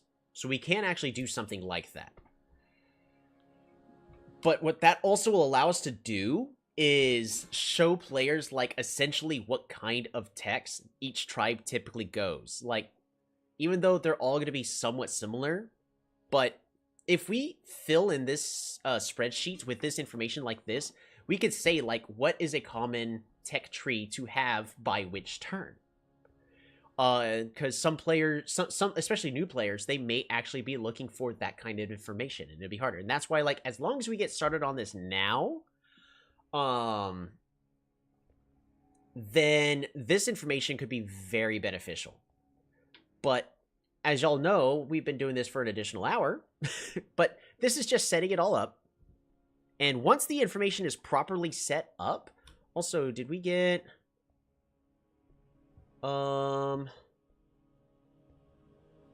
Did we get more people asking for... There we go. Oops, I didn't mean to give the notification. My bad. Excellent. There we go. So there you go, Justini. So you can also be filling this out, like, at your own pace, because this takes time. If we open up this game, so again, shared fog, I need to do it just for mine. So at the end of turn 1, so stars per turn, we're gonna be at, so 2, 2,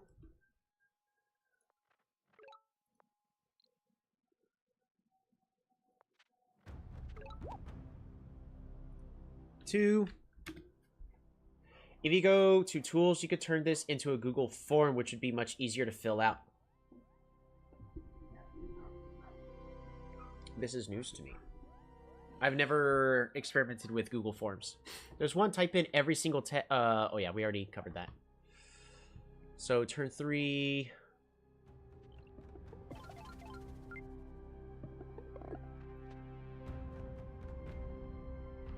So 3 stars per turn.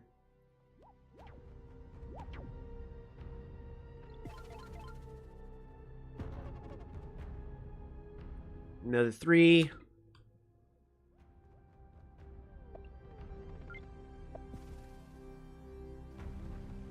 4, 5.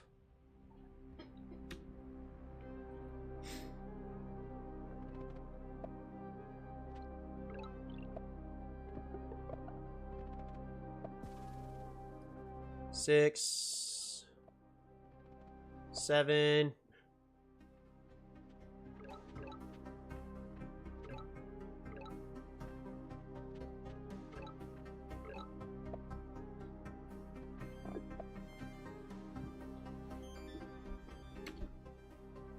Forms also automatically create pie charts for you. Yeah. And that kind of stuff, like, we can have automatically fill out for us.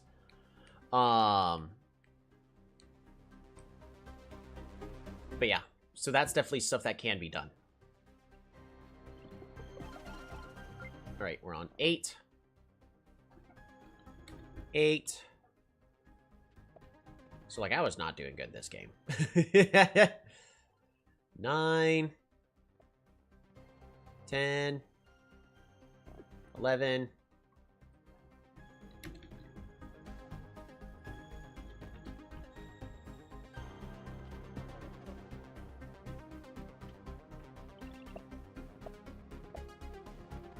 12. Alright, ending this one with 12 stars a turn.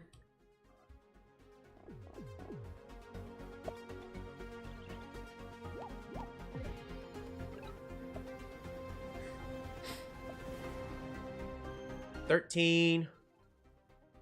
14.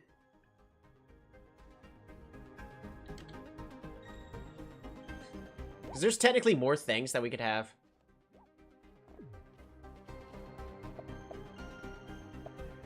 I think every single tech has a unique starting 2 letters, so it could be pretty easy to abbreviate every tech name if needed. Right, but also a few of the... I mean, I guess that's true, just as long as the special tribes with their text names also don't conflict with that, then we should be fine. Because, yeah, that would actually be a lot better to abbreviate. It would save us a lot of time.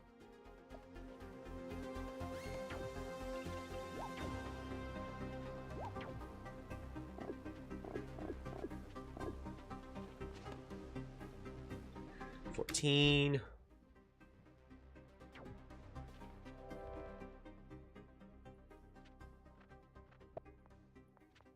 Still 14. I'm not good at mid to late game eco, apparently. 18.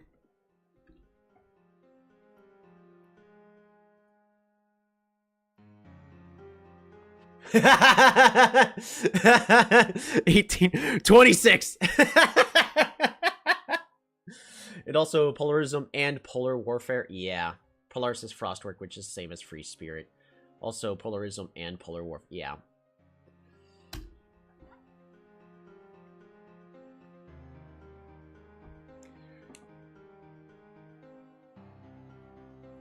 So, but I can also just copy this, paste, and then, but instead of going to I3, we still stick with 2. But I, we go to J. Boom! And that should end on the same. Fantastic. So that is now. Yeah, you can see pretty well, like, what happened where. I did not have a good economy this game. How did I lose this game? Oh, it's simple. Our opponent also kind of did nothing.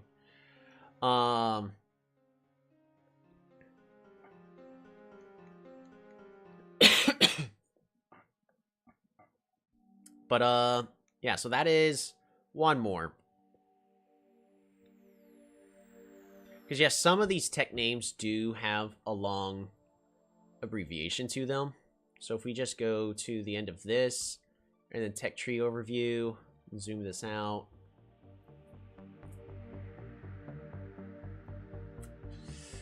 What's going to be the best way to do this?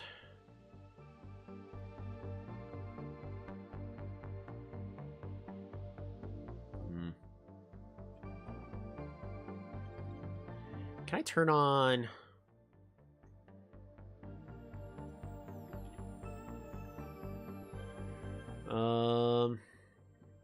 There should be word wrap, right? Somewhere?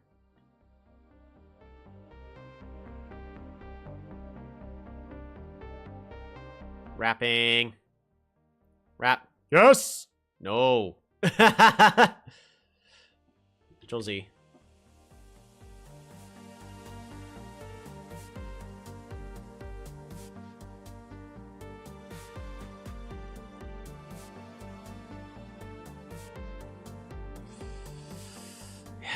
But how about except for this one?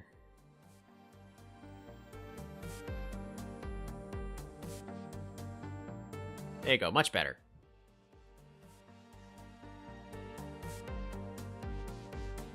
We'll have this one be the same.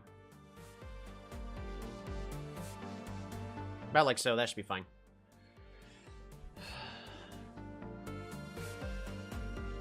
Yeah, the text per turn, I think, is the real question. Because as we're going to be looking at... I gotta move this over here. So in that top corner, all the way over there, that's a lot of text. There is 5 per tree, so there's 35 texts. And some of these do have kind of longish names. Well, I guess they don't.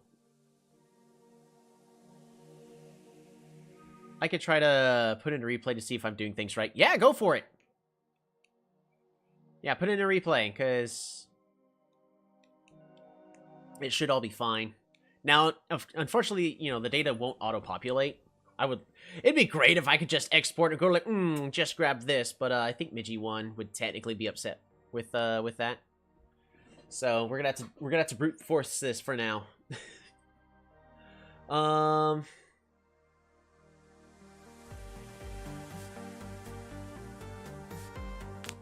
So the starting tech, I think, meditation 0.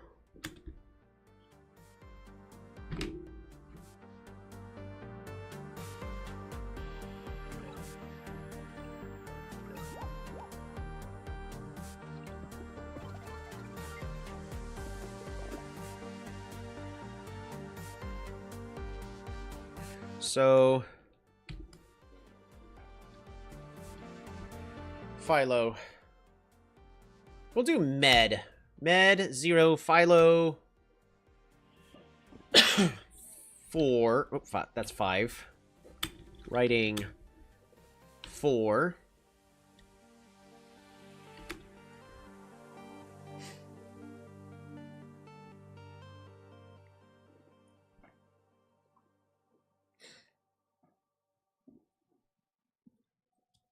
What about this? So we're going to do 3 letters. The first 3, and then for the ones for like polar warfare or polar, what was it? Polar warfare or polarism or polar warfare. Polar warfare can just be P period W.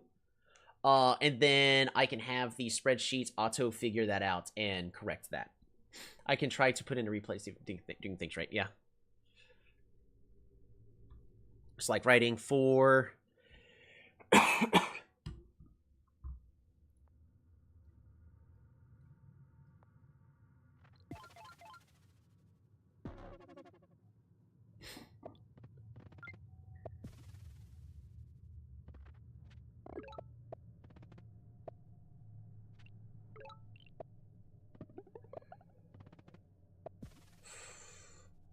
Actually, if I go here, I should be able to see all of them, right? Yeah, and it's just hunting. So, hun on turn... Actually, no, it's technically turn 3. I got those, right? It was turn 3. My bad. I got those wrong. Turn 3, hunt 5. Because it's...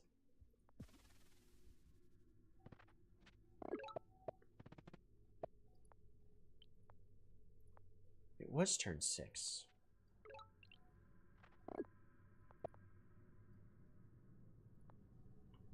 Yeah, so it was turn 6.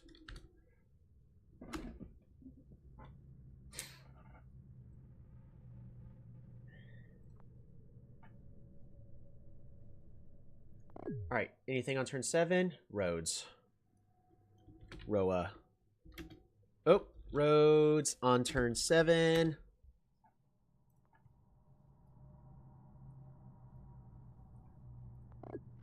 Turn 8, anything? No. Turn 9, anything? No. I can actually zoom out. Turn 10, anything? No. Turn 11, anything? Also no. Turn 12, anything? Climbing. Climbing. It was turn 12, right? Yep. Climbing on turn 12.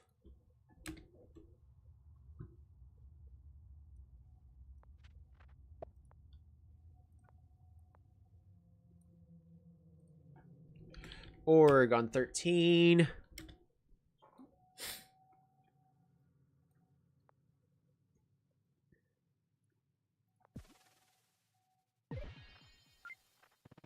And then turn 14, also nothing. And I'm going to stretch this one out just a little bit. There we go.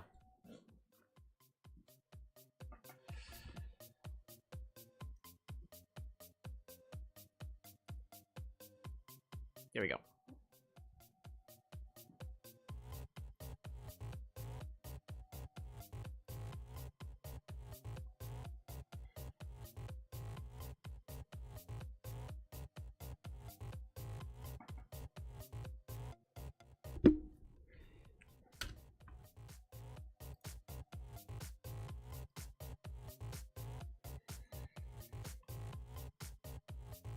If I put...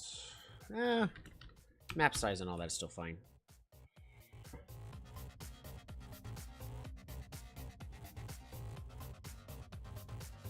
So that should be all the data we should need in order to understand like how a tribe plays. Now all we have to do is have the spreadsheet understand how to evaluate this data. I guess it's also important to understand early... somebody texted something in the general chat. I have 3 requests access stings on stream so far. Heard 3 requested access stings on stream so far. My bad. Ooh.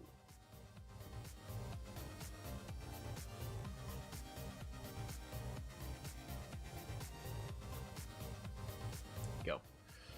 There we go. So with this, we should be able to start to understand more about each tribe. And this is a thing that will take some time. A lot of time. Because in order to fill that out, it took me about 20 minutes. This is somebody you would pay to do. Because that is very time consuming. It's one of those where once all the data's there, it will make everything so much nicer. But like if I go, you know, copy, paste, and then K2, boom. We have all of this information again for what texts are being picked up. However, we would need this row to be evaluated differently because we need it to understand what tech is being picked up on which turn.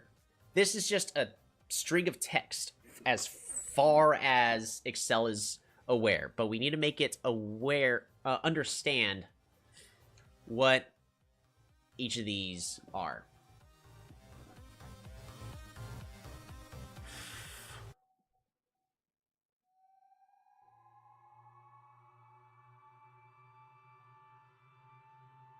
Could I split the split?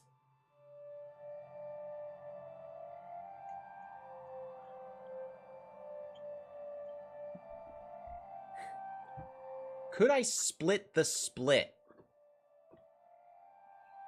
Could I? Split? Probably not. Split this information. It has to be a space.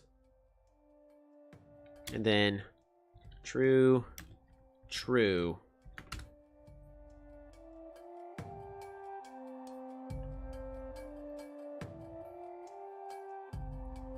Almost.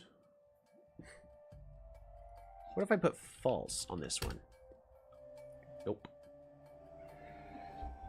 Huh. Because this is what we want it to do. Maybe definitely some very tense coding music at the background.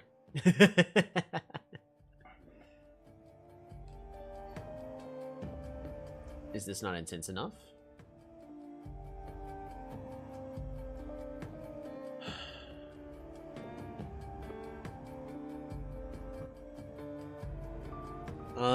So now we need to ask Google the correct thing.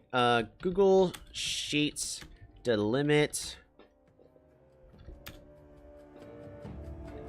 into two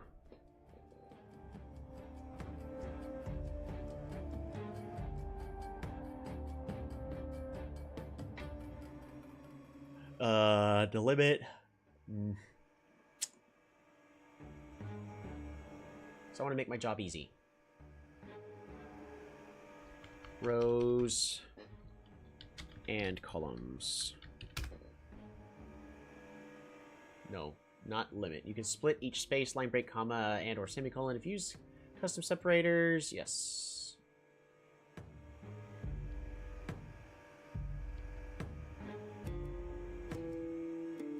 No.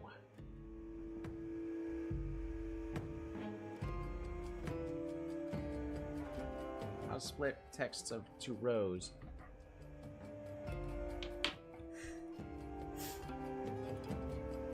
Is this also going to tell me about the split transpose?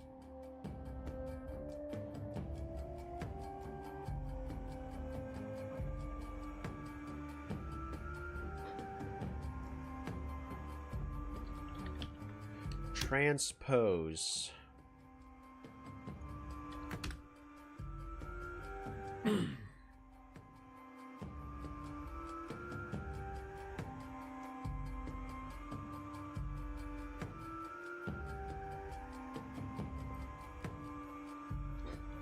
Split. We're doing it again. Space. True. True.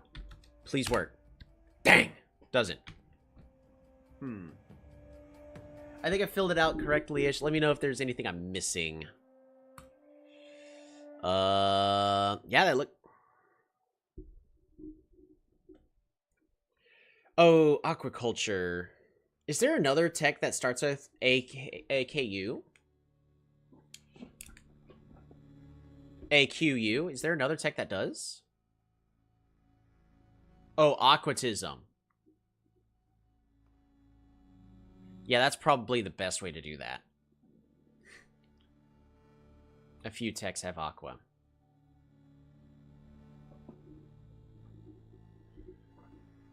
Yeah, we'll figure that one out. Whichever way we decide to is going to be the best way. But yeah, no, that is good right there. Yeah, because then literally all I got to do is...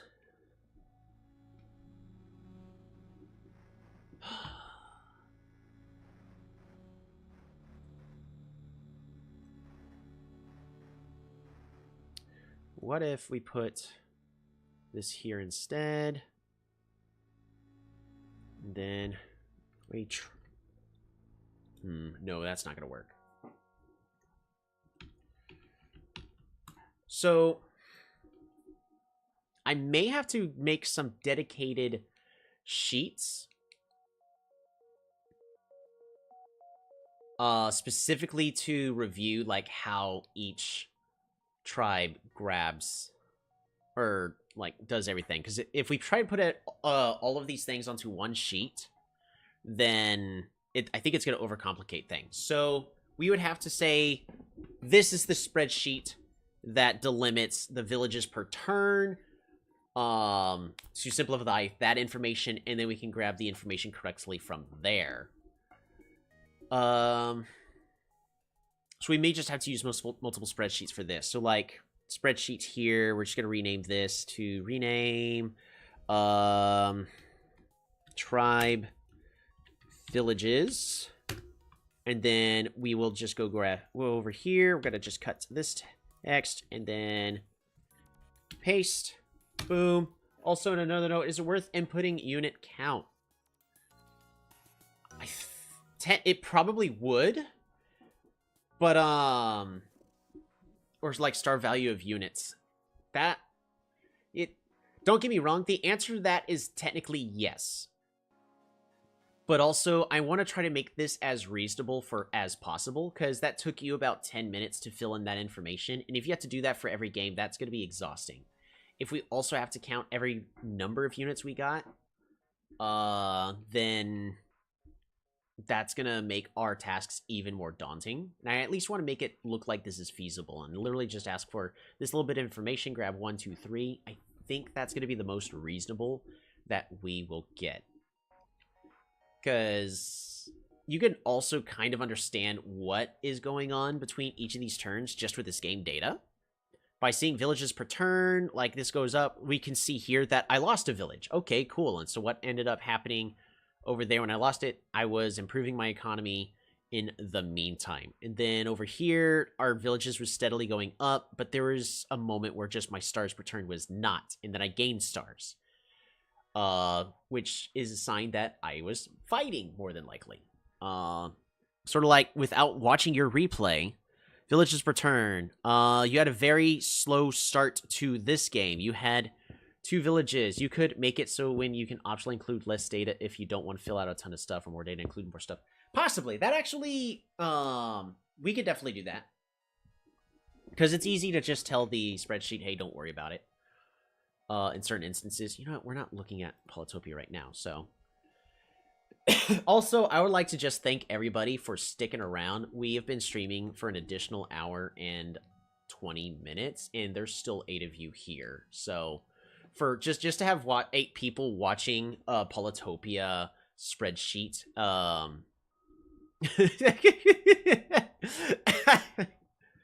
yeah. I mean, I appreciate y'all's company.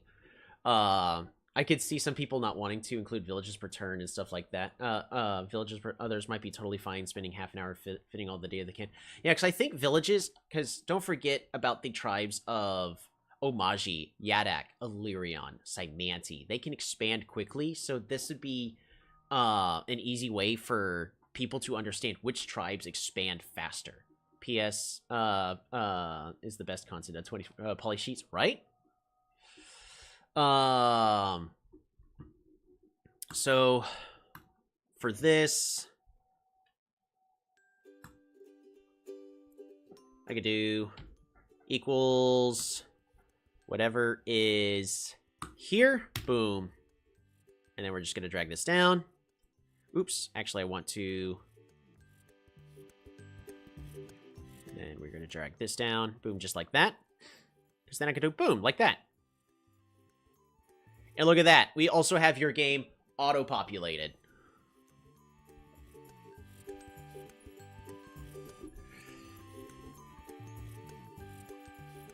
I'm going to insert another row above. Equals concatenate. Just because I want to do this. And this is going to be turn, space, boom. And then whatever's in this cell... And this is going to be 0, boom, equals this plus 1. And then we grab these as far as we can go. Beautiful. And then we do that little trick again, and we're just going to paint this completely black to hide the text. Or we could do the other way, make it white, but I think having a black line up there is fine. There you go. So with that, we can now see... like how you're doing on each of these turns.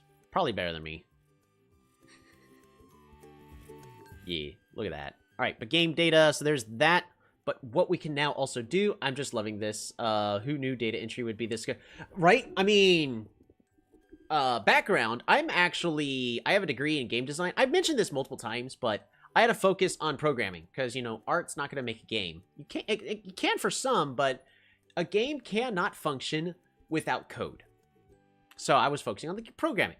And in this case, we're actually going to duplicate this. And we're going to do tribe SPT, stars per turn.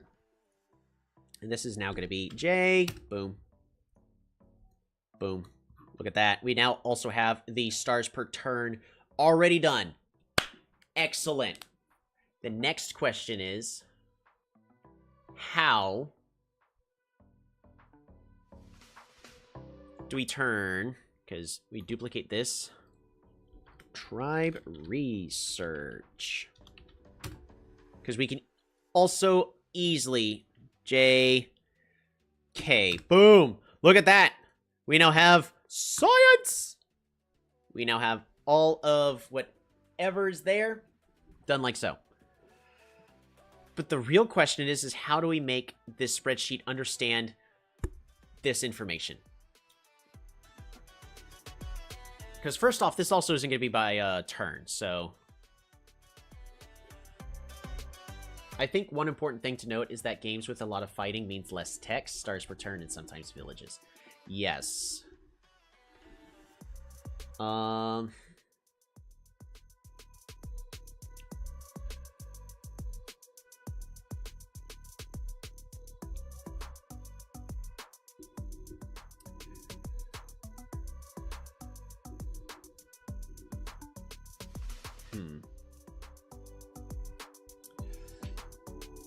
Yeah, so we have the information. The information's been put in correctly, and it's also fascinating that we both won on the same turn, and we got the same number of techs, despite me starting off with a tech on turn 0. So,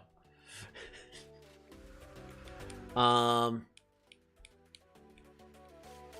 one other thing that's important with the game data is with the ELO gain, if it's a negative gain, that means you lost the game. So if you wanted to only say, I only want to see in whatever this tribe evaluation, however it gets set up, I only want to see this information for players winning games. Because that's really going to be the only useful information for us in some instances. Because we'll be able to evaluate, like, what's the difference between games that are won versus games that are lost? Is there a common pattern? This will also help us figure that out. A lot of the times it's usually going to be you had less villages. But,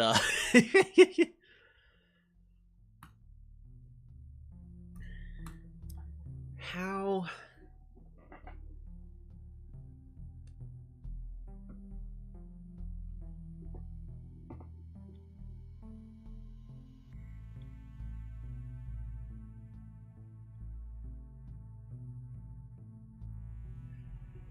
I'm trying to think, what is the best way for us to record this kind of information? Because there definitely is going to be a way that'll need to be done. Because we all know that this information is going to be useful. Because if I can, like, where's my markers? Because I've got... This is from my Minecraft stuff, but here's my erase markers. Permanent marker instead. All right, we're using this instead. All right, so I got a permanent marker. No, I really don't want to use that.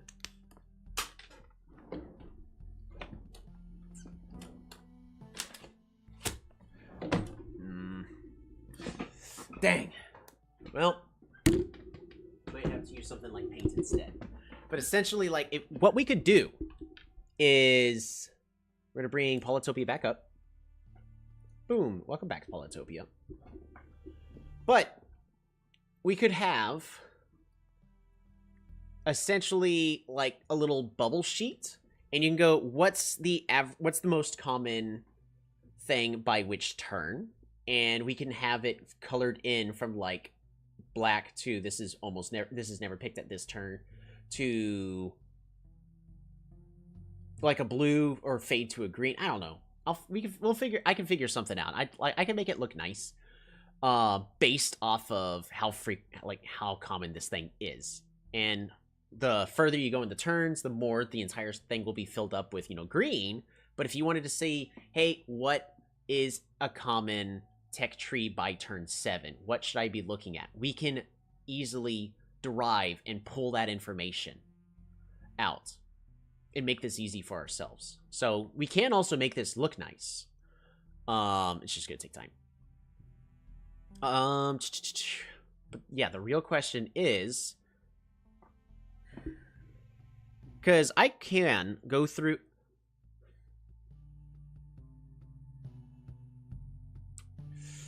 So I have a couple of options. What we could do is, for example, I have like 4 riders by turn 4 with Omaji, which the spreadsheet would track as a slow economic and slow tech start, but wouldn't be able to accurately show the military presence. Correct. I think total unit star value is the most accurate way to determine military power that can be somewhat reasonably tracked. I'll buy it's pretty tedious to track. It is definitely tedious. Is the main issue. Like, that's something that I wouldn't be able to get it done quickly, but I could probably figure out if I could get access to the replay data of the game and have the game be able to go, what is everything on the map, and have it auto-populate for us, that'd be even better, Like, say, hey, here's this replay, evaluate it for me, please.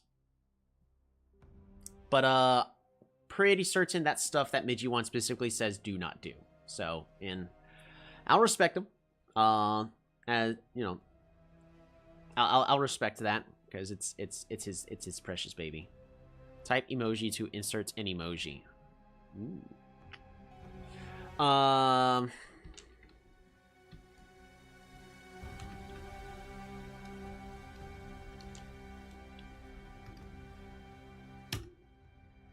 It lied to me. You all saw that, right? Is that Stellaris music I hear? It is Stellaris music you hear.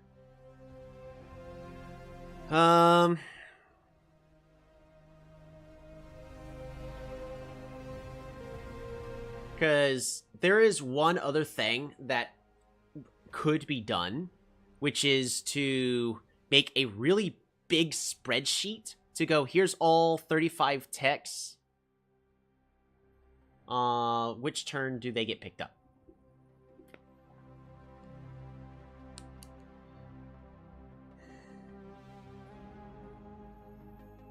Now, this was a tricky puzzle to figure out.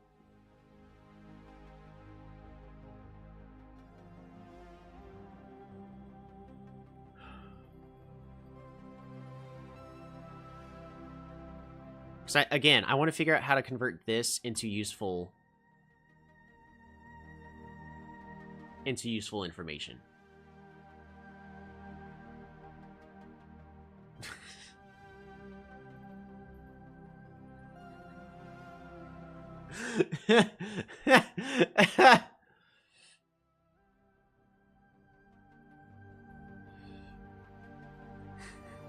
Mar. What's Mar? Trying to remember. What's Mar? What's Mar? Hold on. I'm gonna bring up my... What's Mar?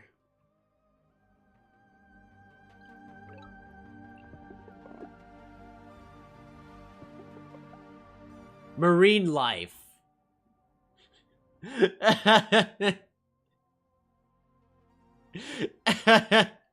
Mars marine life. No. It's clearly 3/6 of 2024. That's hilarious.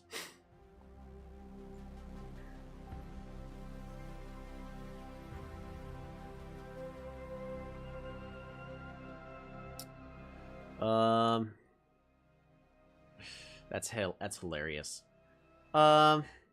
Cause at this point,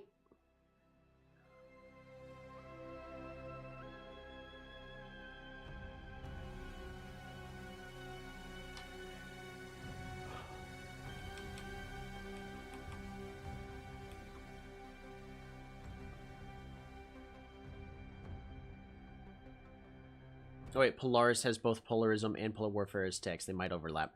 Yeah, so that one we're just going to do POL for Polarism, but P dots W. So actually what we'll probably want to do for that consistency, since it's 2 words, is we'll do... it's marine life, right? Yeah, it's marine life. So M... dot L for marine life. So anything that has 2 words in it, we'll do that. Of that dot period that. Like free period. F dot S. Should be fine. Yeah, you'd have to do something like PLR to distinguish them. Yeah, I think it'll be fine if we follow this pattern. Of if it's 1 word, then you do 3, but if it's 2 words, then you do the first dot, the second. And that should work just fine. Man, I probably honestly need to take a food break. So, in order to figure this answer out. Because... And by the way, if y'all are ever wondering about, like, why Mijuan takes a long time on updates, it's literally just because sometimes there'll be, like, one puzzle or one problem that you'll just sit here and go, we know what we have. We have this information. It's right here, med space 0. We could technically do the exact same thing that we did with this to this again. We know we could do that, but how do we do this in a way that's not going to be super work and labor intensive, or a way that's actually going to work without breaking later down the road? And that's the question. So that's why sometimes things take a long time. Especially when it comes to reworks and stuff. So, like, that's why I've never been super upset with the rate of stuff, because it's just, game design is hard. Yeah, you'd have to do, let's see. Because one thing we could technically do is, if I do this, so it was T... No, not that. I forgot it was TR transpose. Boom. So if I delete these, I could then do that.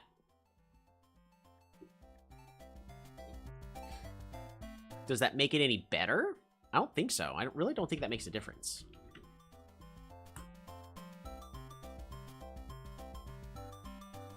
If coding spreadsheets takes 1.5 hours, then coding update must take like 10 times that. More or less. I mean, something like that, yeah.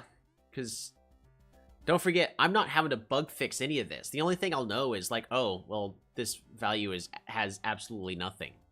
So all I would have to do is add an if statement to go, hey, if it's empty, then just make it empty. Like, but game design, in order to make one change, you then have to test a lot just to see, did it actually work or not? Like, there's a difference between how much it goes into this. Like, I would actually say it's even more than 10 times. But that's somebody who, when I finally was a professional software developer,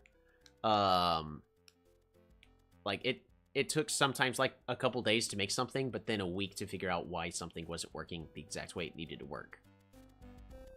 Sometimes it was really fast, sometimes it wasn't. And the issue is it's never consistent.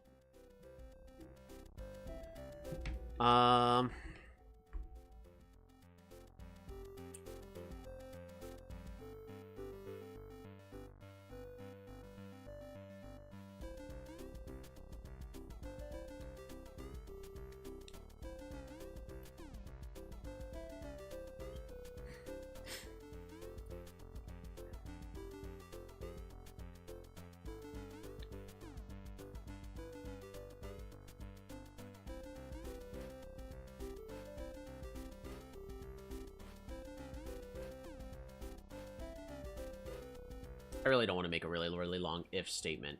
That's not helpful at all. So, because we can easily just, because I can technically do a split. Like, let's just equals, you know, split this. Oops.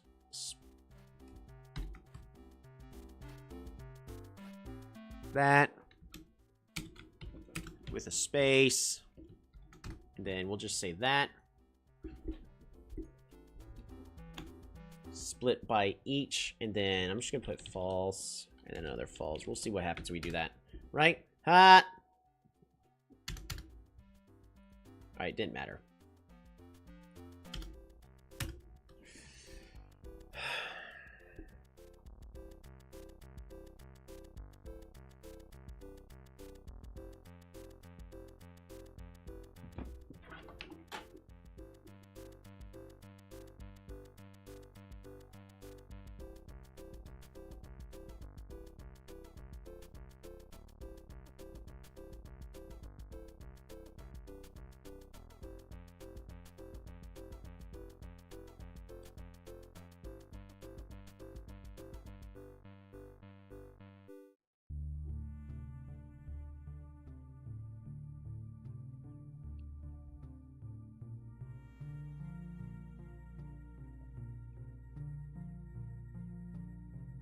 I am also spacing out, so I just spaced out for like a full minute right there. I'm definitely gonna need food, so this will have to be something to figure out. Until then, the research thing, it is gonna be useful, but I don't have an answer for this. But I need food. So we have the information, it is there. I will slowly be filling this out as well. Oops. This one's the one I want to click. But yeah, so we have more game data. You know, we have so many games. Technically for version 108, I've only got like 6 games worth for this week and last week.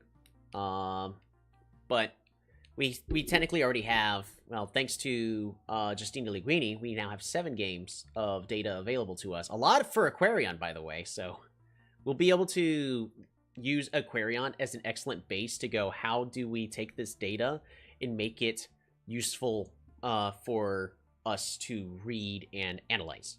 Because one of the important things will be to figure out what are the averages and how much further is a tribe on average in each segment. Like, do they expand really fast and then fall short on stars per turn?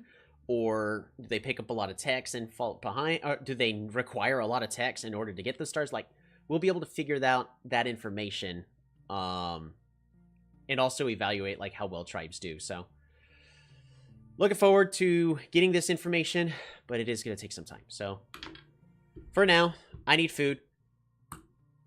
Thank you all so much for tuning in. I definitely plan on continuing further. We're probably going to be playing Stellaris later, or unless I have a eureka moment on how to handle this puzzle. I'll see everybody either later, and if we don't, then it will definitely be next week. So thank you all, and have a good one.